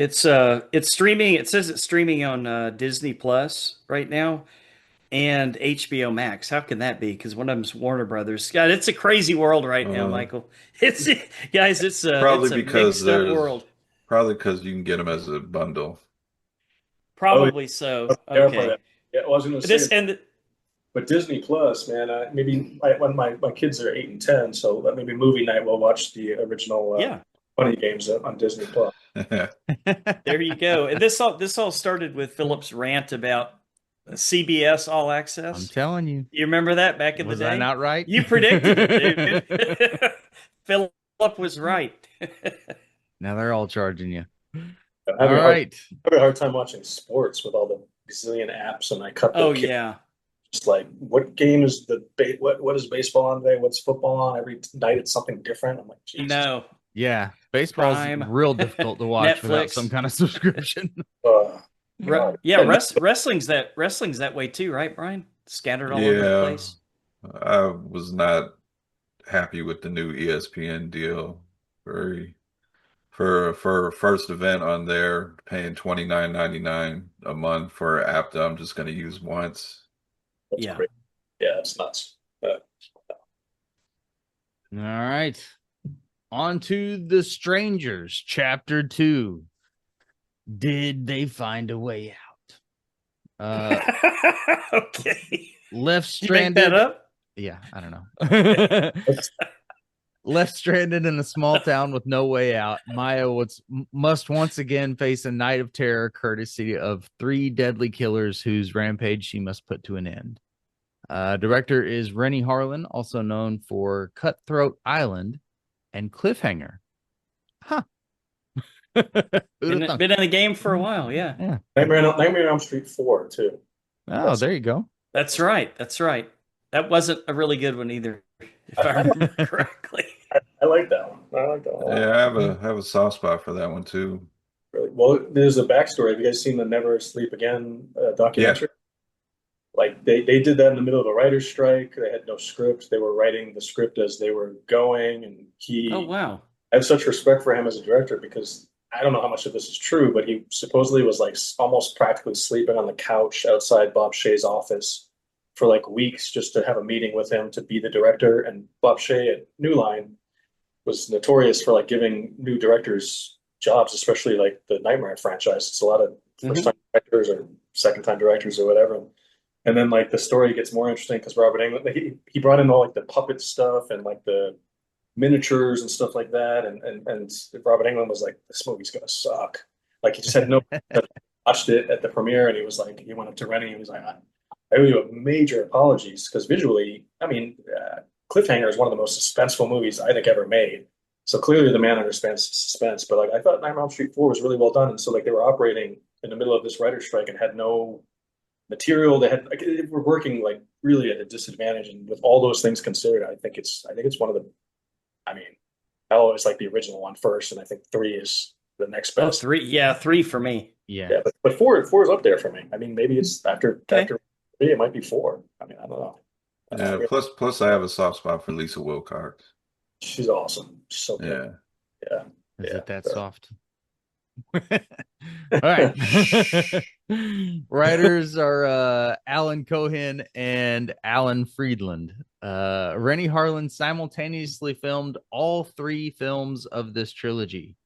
The Wow. producer explained that the lead star would film scenes for the first film in the morning and scenes for the second in the afternoon, commuting to many different locations for filming several times a day. Wow. Interesting. Well, yeah, I remember him talking about they filmed it all at the same time. Yeah. All right, Michael, what'd you think about The Strangers, Chapter 2? Spoiler free, right? Yes, Yeah. spoiler free. Not gonna give anything away. I actually really like this movie for many reasons. I think Rennie Harlan has a really good visual grasp on filmmaking in general. So like there's like subtle things that I picked up on when I was watching it. It's like blinking lights and like neon lights and like the playing with like audio stuff, even like when there's nothing on camera, like when it's like black screen, like there's knocking. And so he's just really playing with like this audio thing and visual thing. He's going like back and forth. And there's a lot of like space and the suspenseful aspect of it where the camera is kind of moving along with the main character and you're waiting and it's like you're waiting for the jump scare kind of thing. Kind of reminded, and there's also there's a meta aspect, not meta, but like it reminded me a little bit of Scream because there's a scene, and this won't ruin it at all. It's spoiler free for sure. There's a scene in a diner where they're really playing with this. I think at the beginning of the movie, also, I don't remember the number, but it talks about how a certain amount of people in the U.S. are killed by strangers, and there are people that.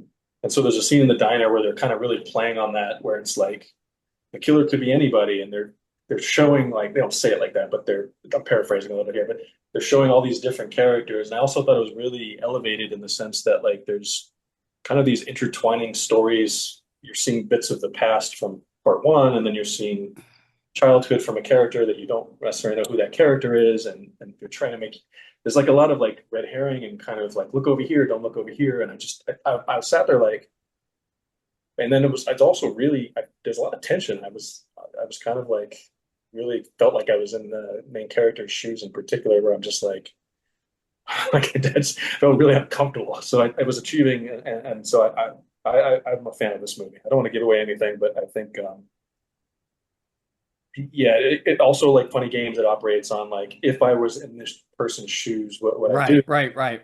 And the whole franchise does that, right? Even the original one, where it's like, God, this could happen. I mean, that part's scary to me. The fact that, and I think that's why Scream was scary to me too initially too, where it's like, this isn't Jason Voorhees or Freddy Krueger. This is just real people doing fucked up stuff and live in a really fucked up world. And this could happen to any one of us at any point. And so every time you go to some cabin for vacation, now I'm thinking, God, there's going to be a knock on the door. And so I think it plays into a lot of our fears, whether they're realistic or not.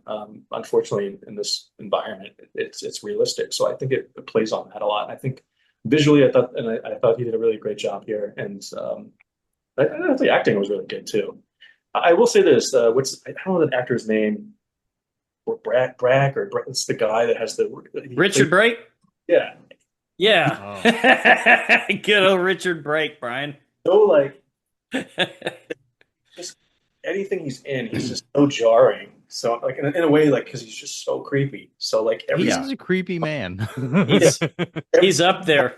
Every scene I'm in, I'm like, oh, that motherfucker's the killer for sure. I mean, he never play like a teacher or like, or the father of this little kid or whatever. And so, he's playing the sheriff in this movie, and it's just, I just remember thinking like my skin's crawling every time he's talking, and I'm just like, I really want to work with the guy because I'm like, he just has this thing about him where it's just like, oh shit. So yeah, hats off to him for being creepy. Yeah, he definitely murders people in his off time. I'm sure he's probably a nice guy. I don't know. I don't know him personally, but I'm like, God, that whole scene. Like, there's a scene, I think, not responding, where I think it's in the trailer actually. He's interviewing Survivor or whatever, and I'm just like, my skin's crawling, and I'm like, this poor girl's sitting. I'm like, she is not making her feel safe at all. I would be like, is there another sheriff in town, please? Because I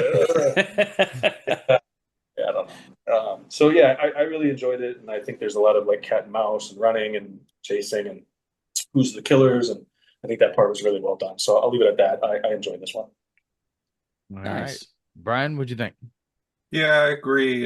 This is definitely a step up from the original one. Now the first one, we got basically the original movie done all over again, but now we're in new territory. I like the whole aspect of not knowing who to trust, who's the killer, who's good, who's not. And Richard Brake, I think, is still being underutilized in the movie. I mean, he's used more considerably compared to the original one, but I'd like to see him a little bit more. I think we will in the third one. Yeah. And I was thinking, I think my problem with these movies is I kind of felt like maybe it should have been a limited series. Yeah. Because I have a lot of questions due to some flashbacks. Yeah, we'll talk about that when we get to spoilers. It's kind of the problem I had when we watched the first movie. It was like, okay, I'm not going to understand why they did this until we watch the next movie. And now we're at the next movie. I'm like, okay, I'm not understanding this. We got to wait till the next movie. So I see what you're getting at. Yeah. Yeah, that kind of bothers me a little bit, but I like that we're in new territory now with the cat and mouse aspect. we don't even know if the town's even involved or if it's just a lot of people in the Right, town. right. Hmm. And We all have our theories, right? yeah, I thought the acting was pretty solid, Yeah. and filmmaking wise, I thought it looked great. So, but I'm still kind of up in the air on my score because just of the whole aspect of we got to wait till the next film to figure out this when I kind of Yeah, want the but answers now. understood. I mean, it's a middle movie though, Brian. We knew that going in, kind of like the ending of what was I'm at a loss for words. The second Star Wars movie that everybody loves, where Luke got his hand cut off at the end of it. Does Empire. everybody love that? I Oh, think you're talking about Empire. I Yeah. thought you were yes, talking talking about about Empire. Yeah, I that thought you were ended. talking That about the ended Ryan on a Johnson one. no, not the Ryan Johnson would do that. Would although I love his mystery stuff. Man, that Poker Face show is awesome. If you Mm. guys haven't seen it, that's really good. I'm looking forward to the Wake Up Dead Man or whatever it is. But anyway, no, that's yeah. Anyway, Brian, I didn't mean to interrupt you, man. But Oh no, yeah, go like ahead. I get it. I get it. I understand the frustration because nothing was tied up, right?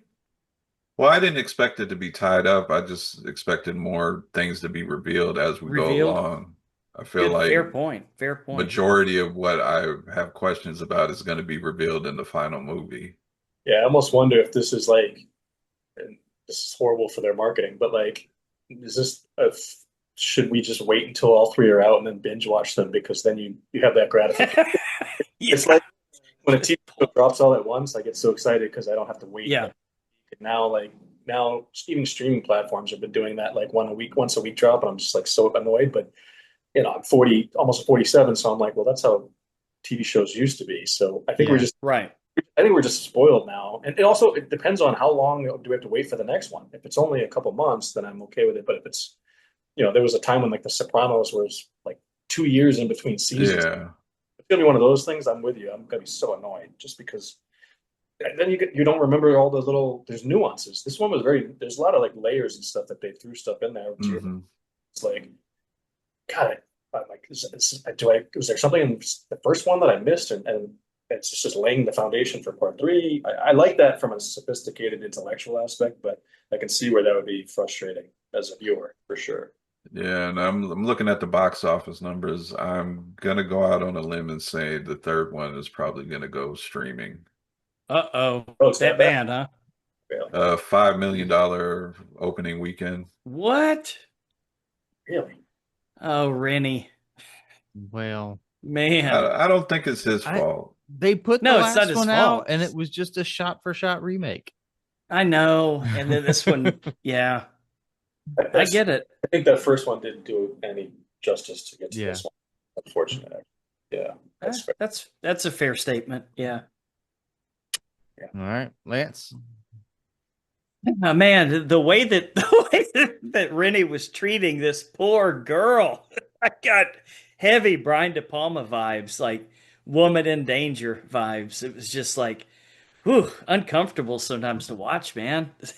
But I'll tell you what, I love the original prom night movie because I remember it had a very, very long chase scene, right?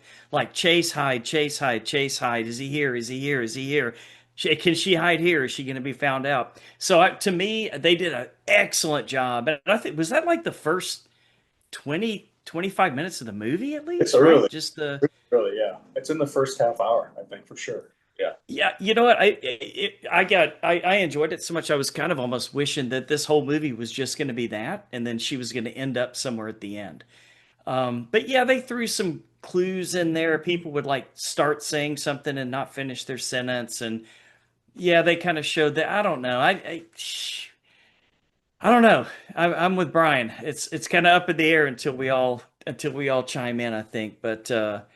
I like what they were doing with the red herrings. I like what they were doing with the, you know, somebody. I don't want to spoil anything. Like somebody almost says something and then they don't finish it, and it's a character you were talking about, Michael. So there's shit going on in this town, but what the hell's going on? I get the paranoia. I think they did a great job in one scene where she was like in the middle of, could like she couldn't get out if she wanted to.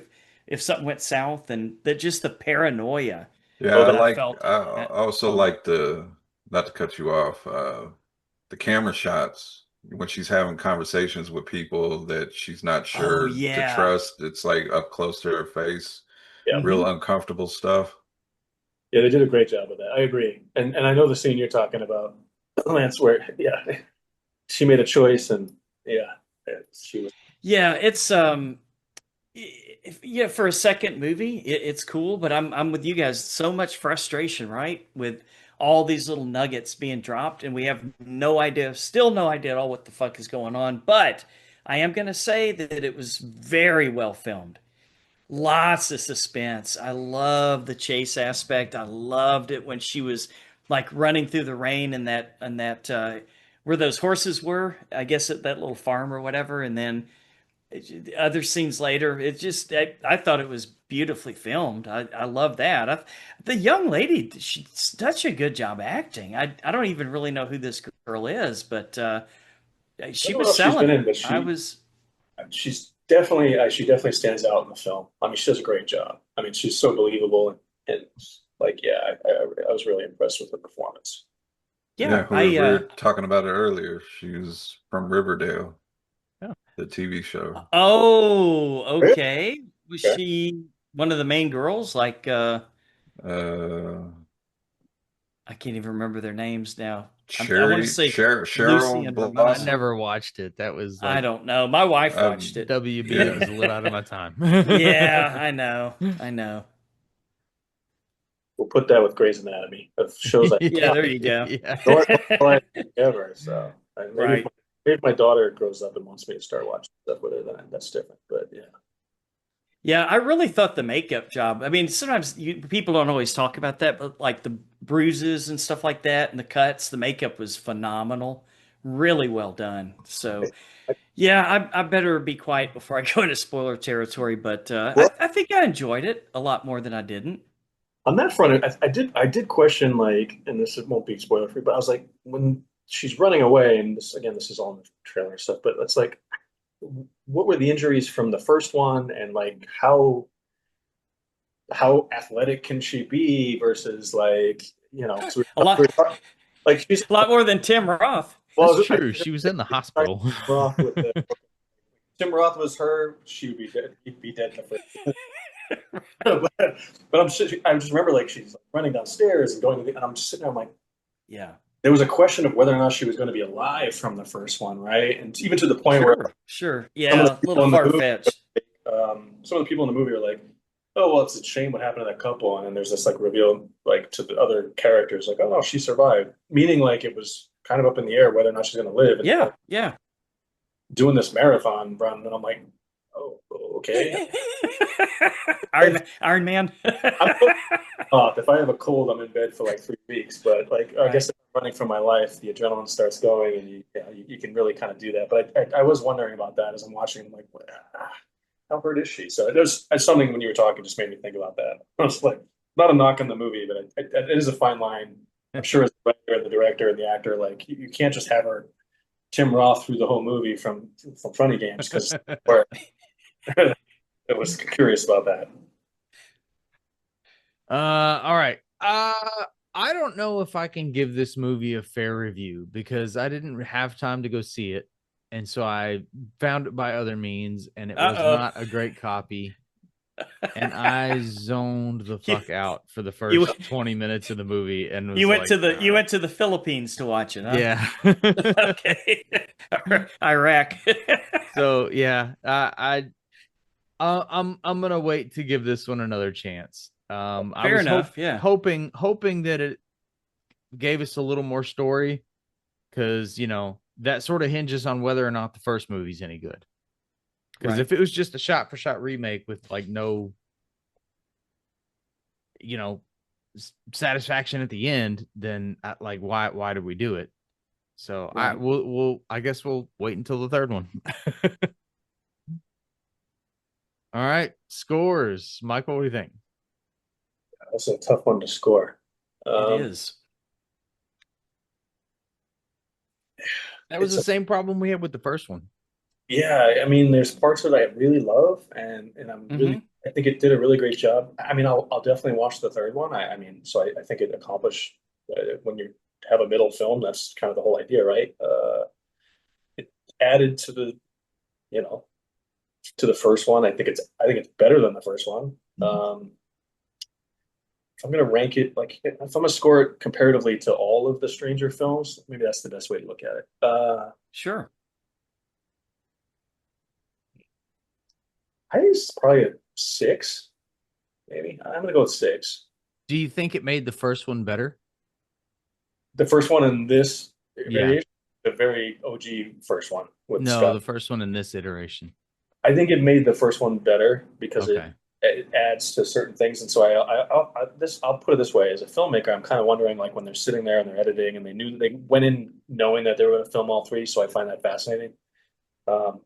Like, was that like, let's hold stuff back, and then like the way the narrative works in this one, I find fascinating. So I'm wondering, did the first one suffer in a way because it's a trilogy, and so like there's certain levels and things that had to kind of happen. So it's almost like judging the first one without seeing the second one, or judging the second one without seeing the third one might not be the way to grade this. So Right. like, Yeah, it's tough. It makes it tough. well, like, all right, take the Lord of the Rings, totally go in a different genre, right? But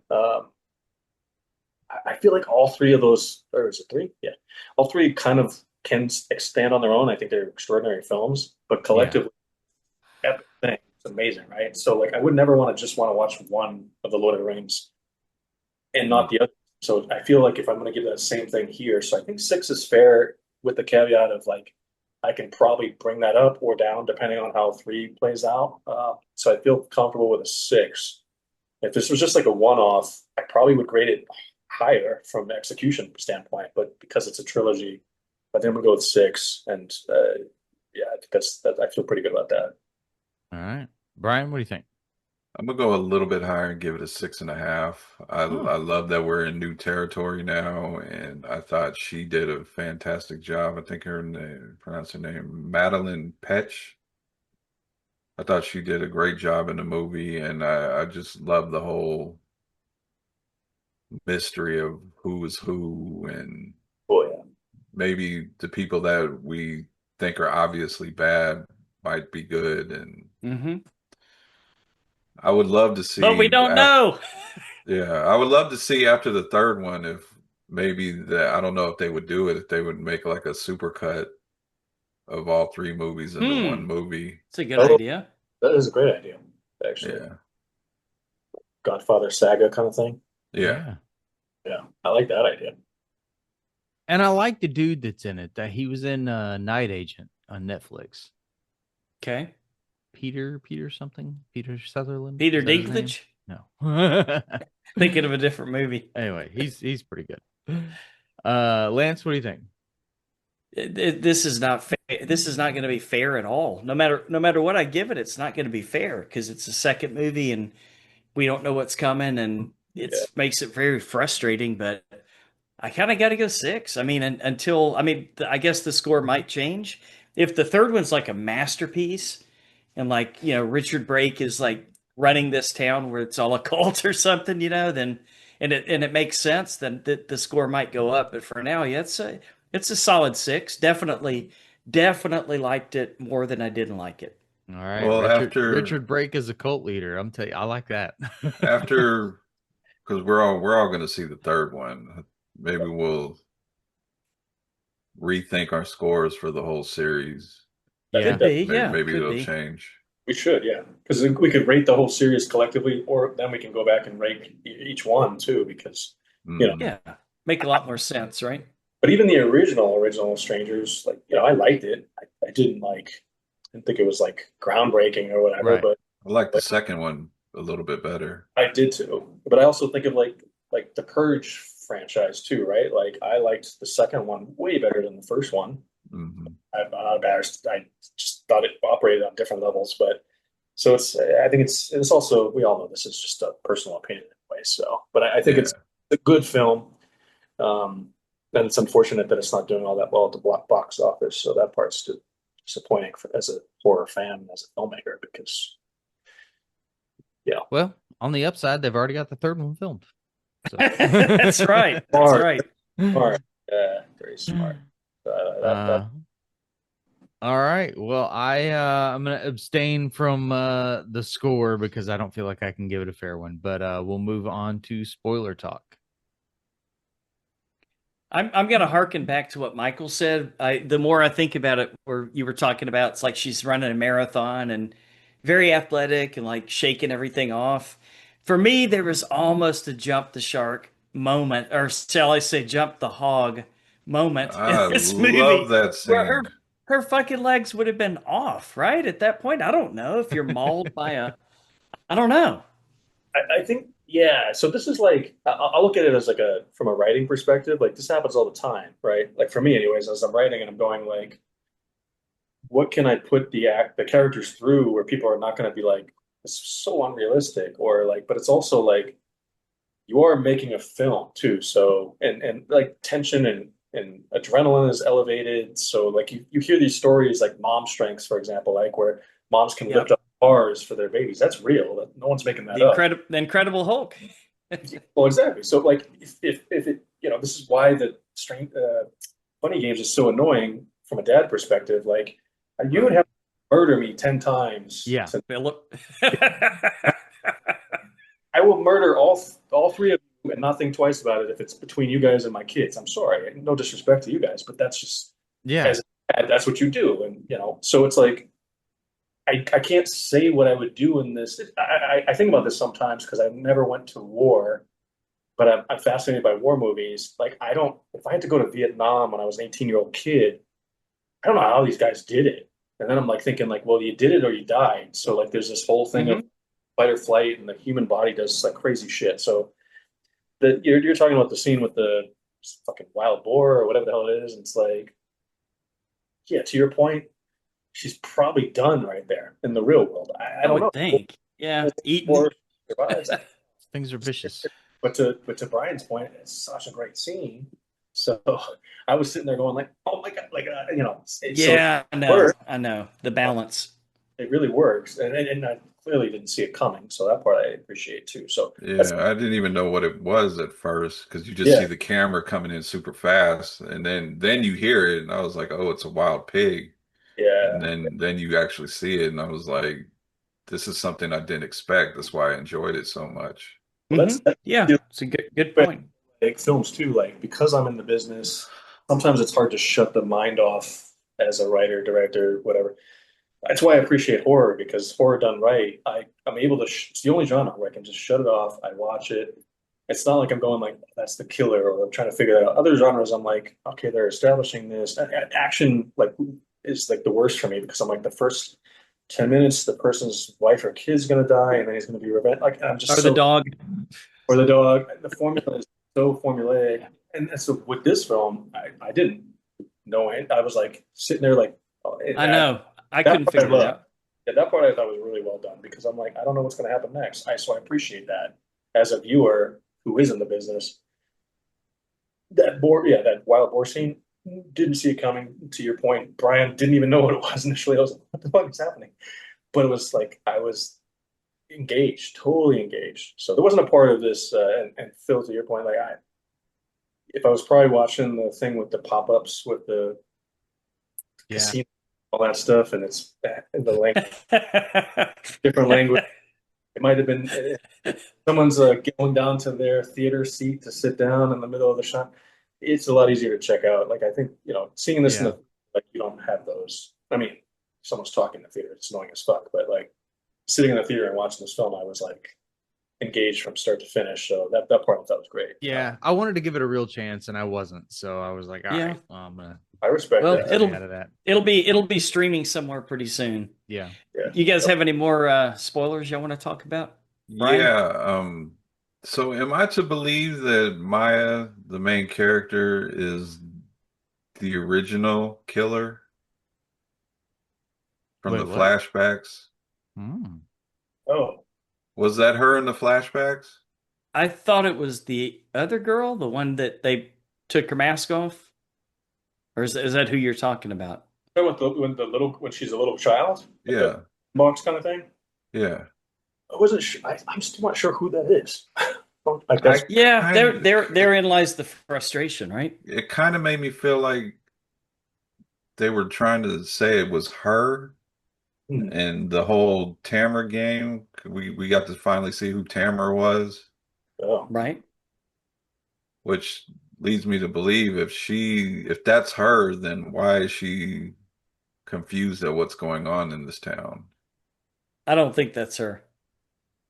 Okay. We need to rewatch the three when the Well- third one's out. Michael, can we? Can we go ahead and lock you in for the when we do? Yeah. Really. My All right.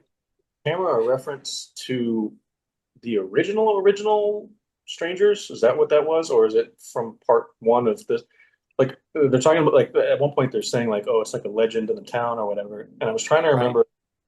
I should have looked this up before this, but like, was Tamara involved? Like, was that name involved with the Scott Speedman one? Like the one. Yes, it definitely was in the original, but I think it was in chapter Okay. 1 too.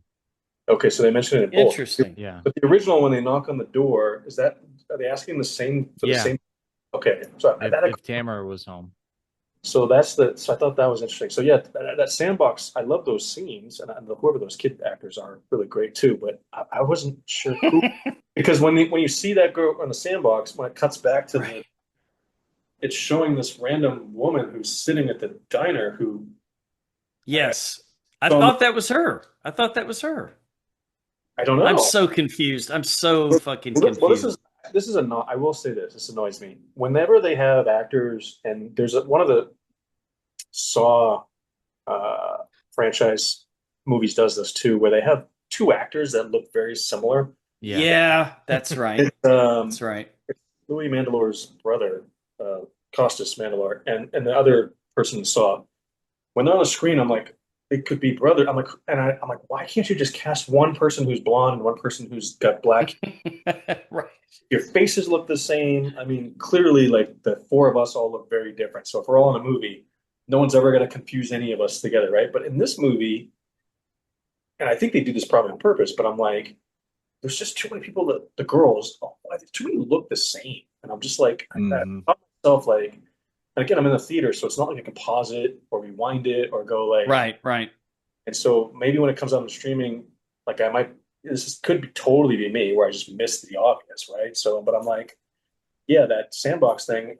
I thought, to your point, Brian, I was like, yeah, well, that's the girl who's in the hospital bed. But like when they come back from the sandbox, that when she's like one girl, they're also talking about like killers and stuff like that, and then she like after the girl steps on the sandbox thing and she erases it or whatever, it cuts to this like person who's sitting there in the seat, and I'm like, is that the main girl? Because I think her hair is lighter, so I'm just like, that was lost. Yeah, her hair was Yeah, lighter, they almost do purple. that. They do that a few times in the movie where we're with the main character, and then they cut to a flashback. Yeah. Yes. Then we're with one of the killers, and then they cut to the Yep. flashback again. So I don't. Are maybe they trying to confuse us? So it's I done think so. very well. It's disorienting. So maybe I'm like, just bad editing. It's probably on purpose. and once we see Okay. three, and then we watch this collectively, then we'll go like, it all makes sense, right? So then Right. I'm a fan of not everything being so on the nose where everything's answered. I like that. So the fact that we're even like just discussing this is that, to me, that's an achievement where it's like, it's Yeah. not just like we're dumb, which is great. I think like not everything has to be answered. That part I appreciate. But yeah, I sat there in the theater going, I was like a little confused. So I'm not sure if that's the killer. I don't know. I don't have an answer. For it. It'll all be revealed, I guess, right? Yeah, that's true. Yeah, I were you, Lance, talking about the morgue scene when she was like, I love the morgue scene. I think I that's fucking love that scene. That was my favorite part of the movie. yeah. So Phil, when you watch it, it's like she's like running from the killer, and she has to make like a choice of like how to hide, and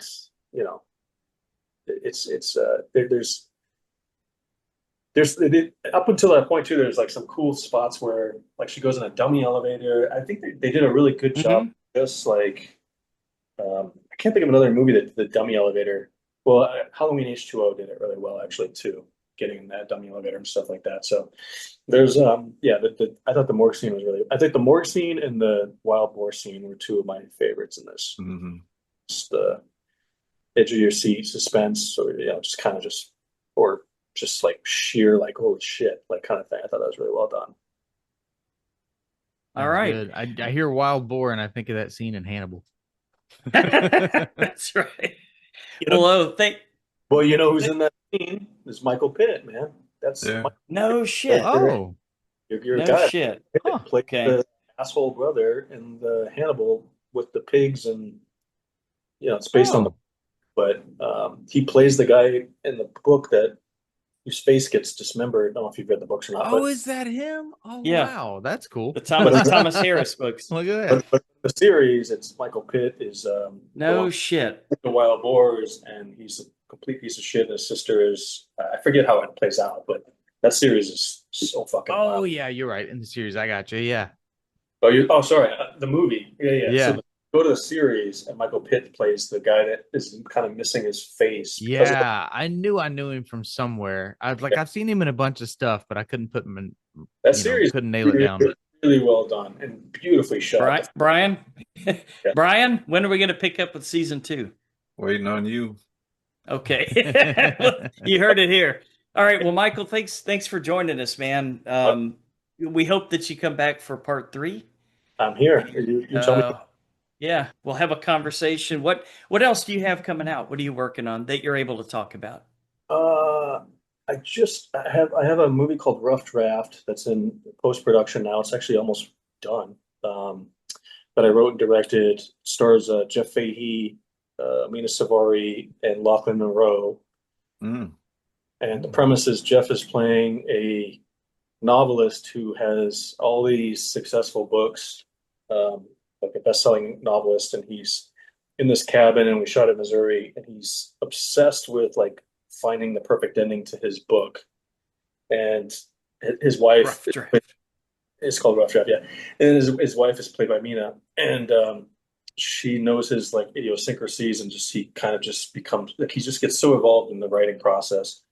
And it's similar to like a Secret Window or an episode of the Twilight Sure. Black Mirror.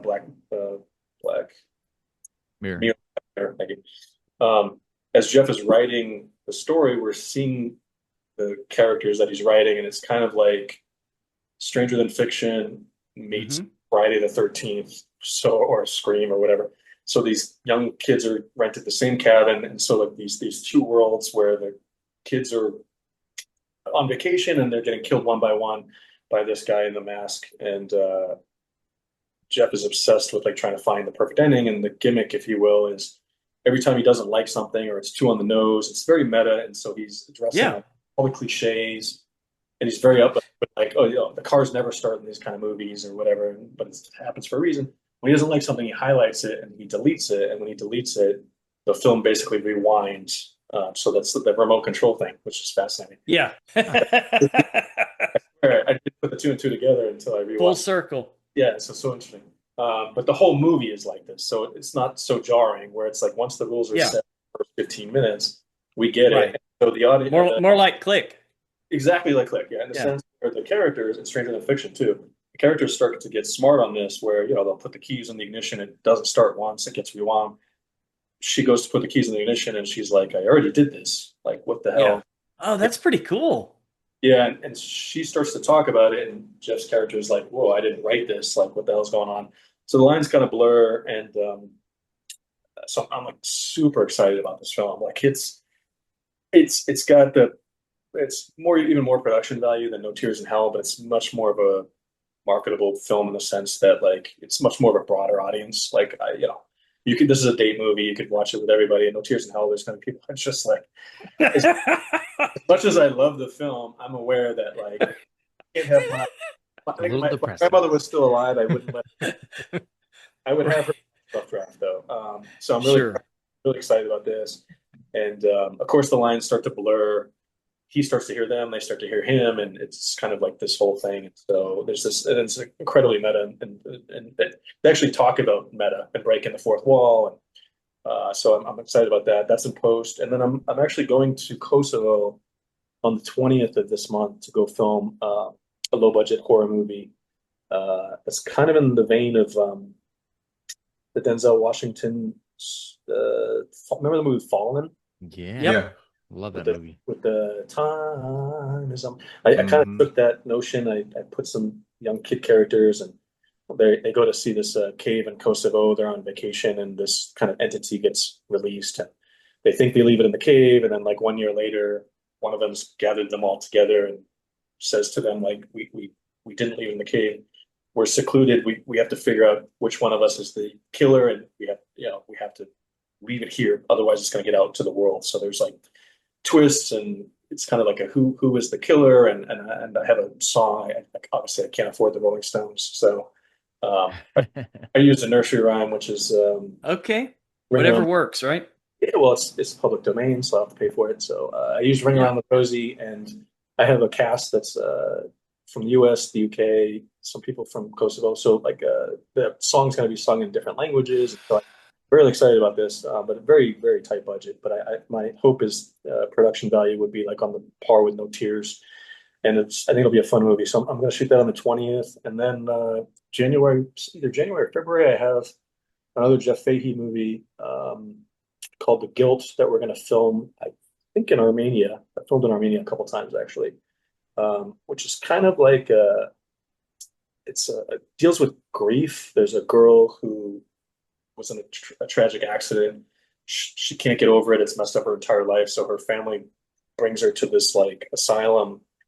Um, and Jeff Fahey plays a doctor, very unorthodox. And so while while she's there, all of the other patients are getting killed one by one by this killer that we don't know who it is. And so it has kind of like a Nightmare on Elm Street feel to it. When there's a drugs involved and therapy and all that stuff. It's like American Horror Story. I've never seen it, but apparently there's an asylum one where Yeah, this, I love that. That's my favorite season. so it has that kind of thing. So the kids are dying in some horrible, like if you think of like asylums, I mean, it's really strange. But I had all the actors ahead of time kind of tell me their personal struggles with mental health.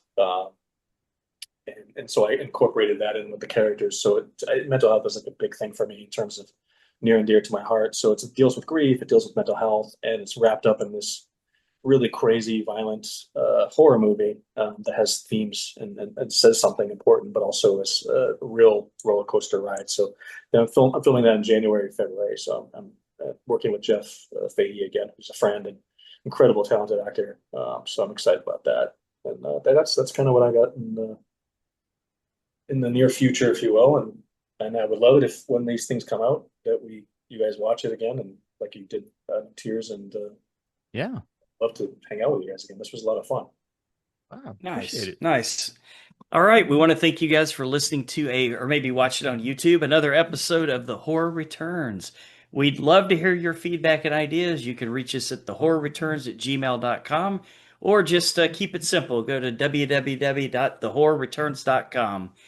And next week, it's going to be Anthology Week, Brian. Is that right? Yes, sir.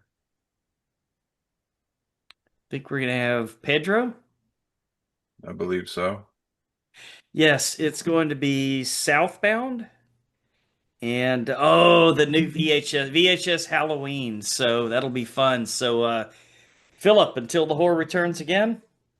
Good night. All right.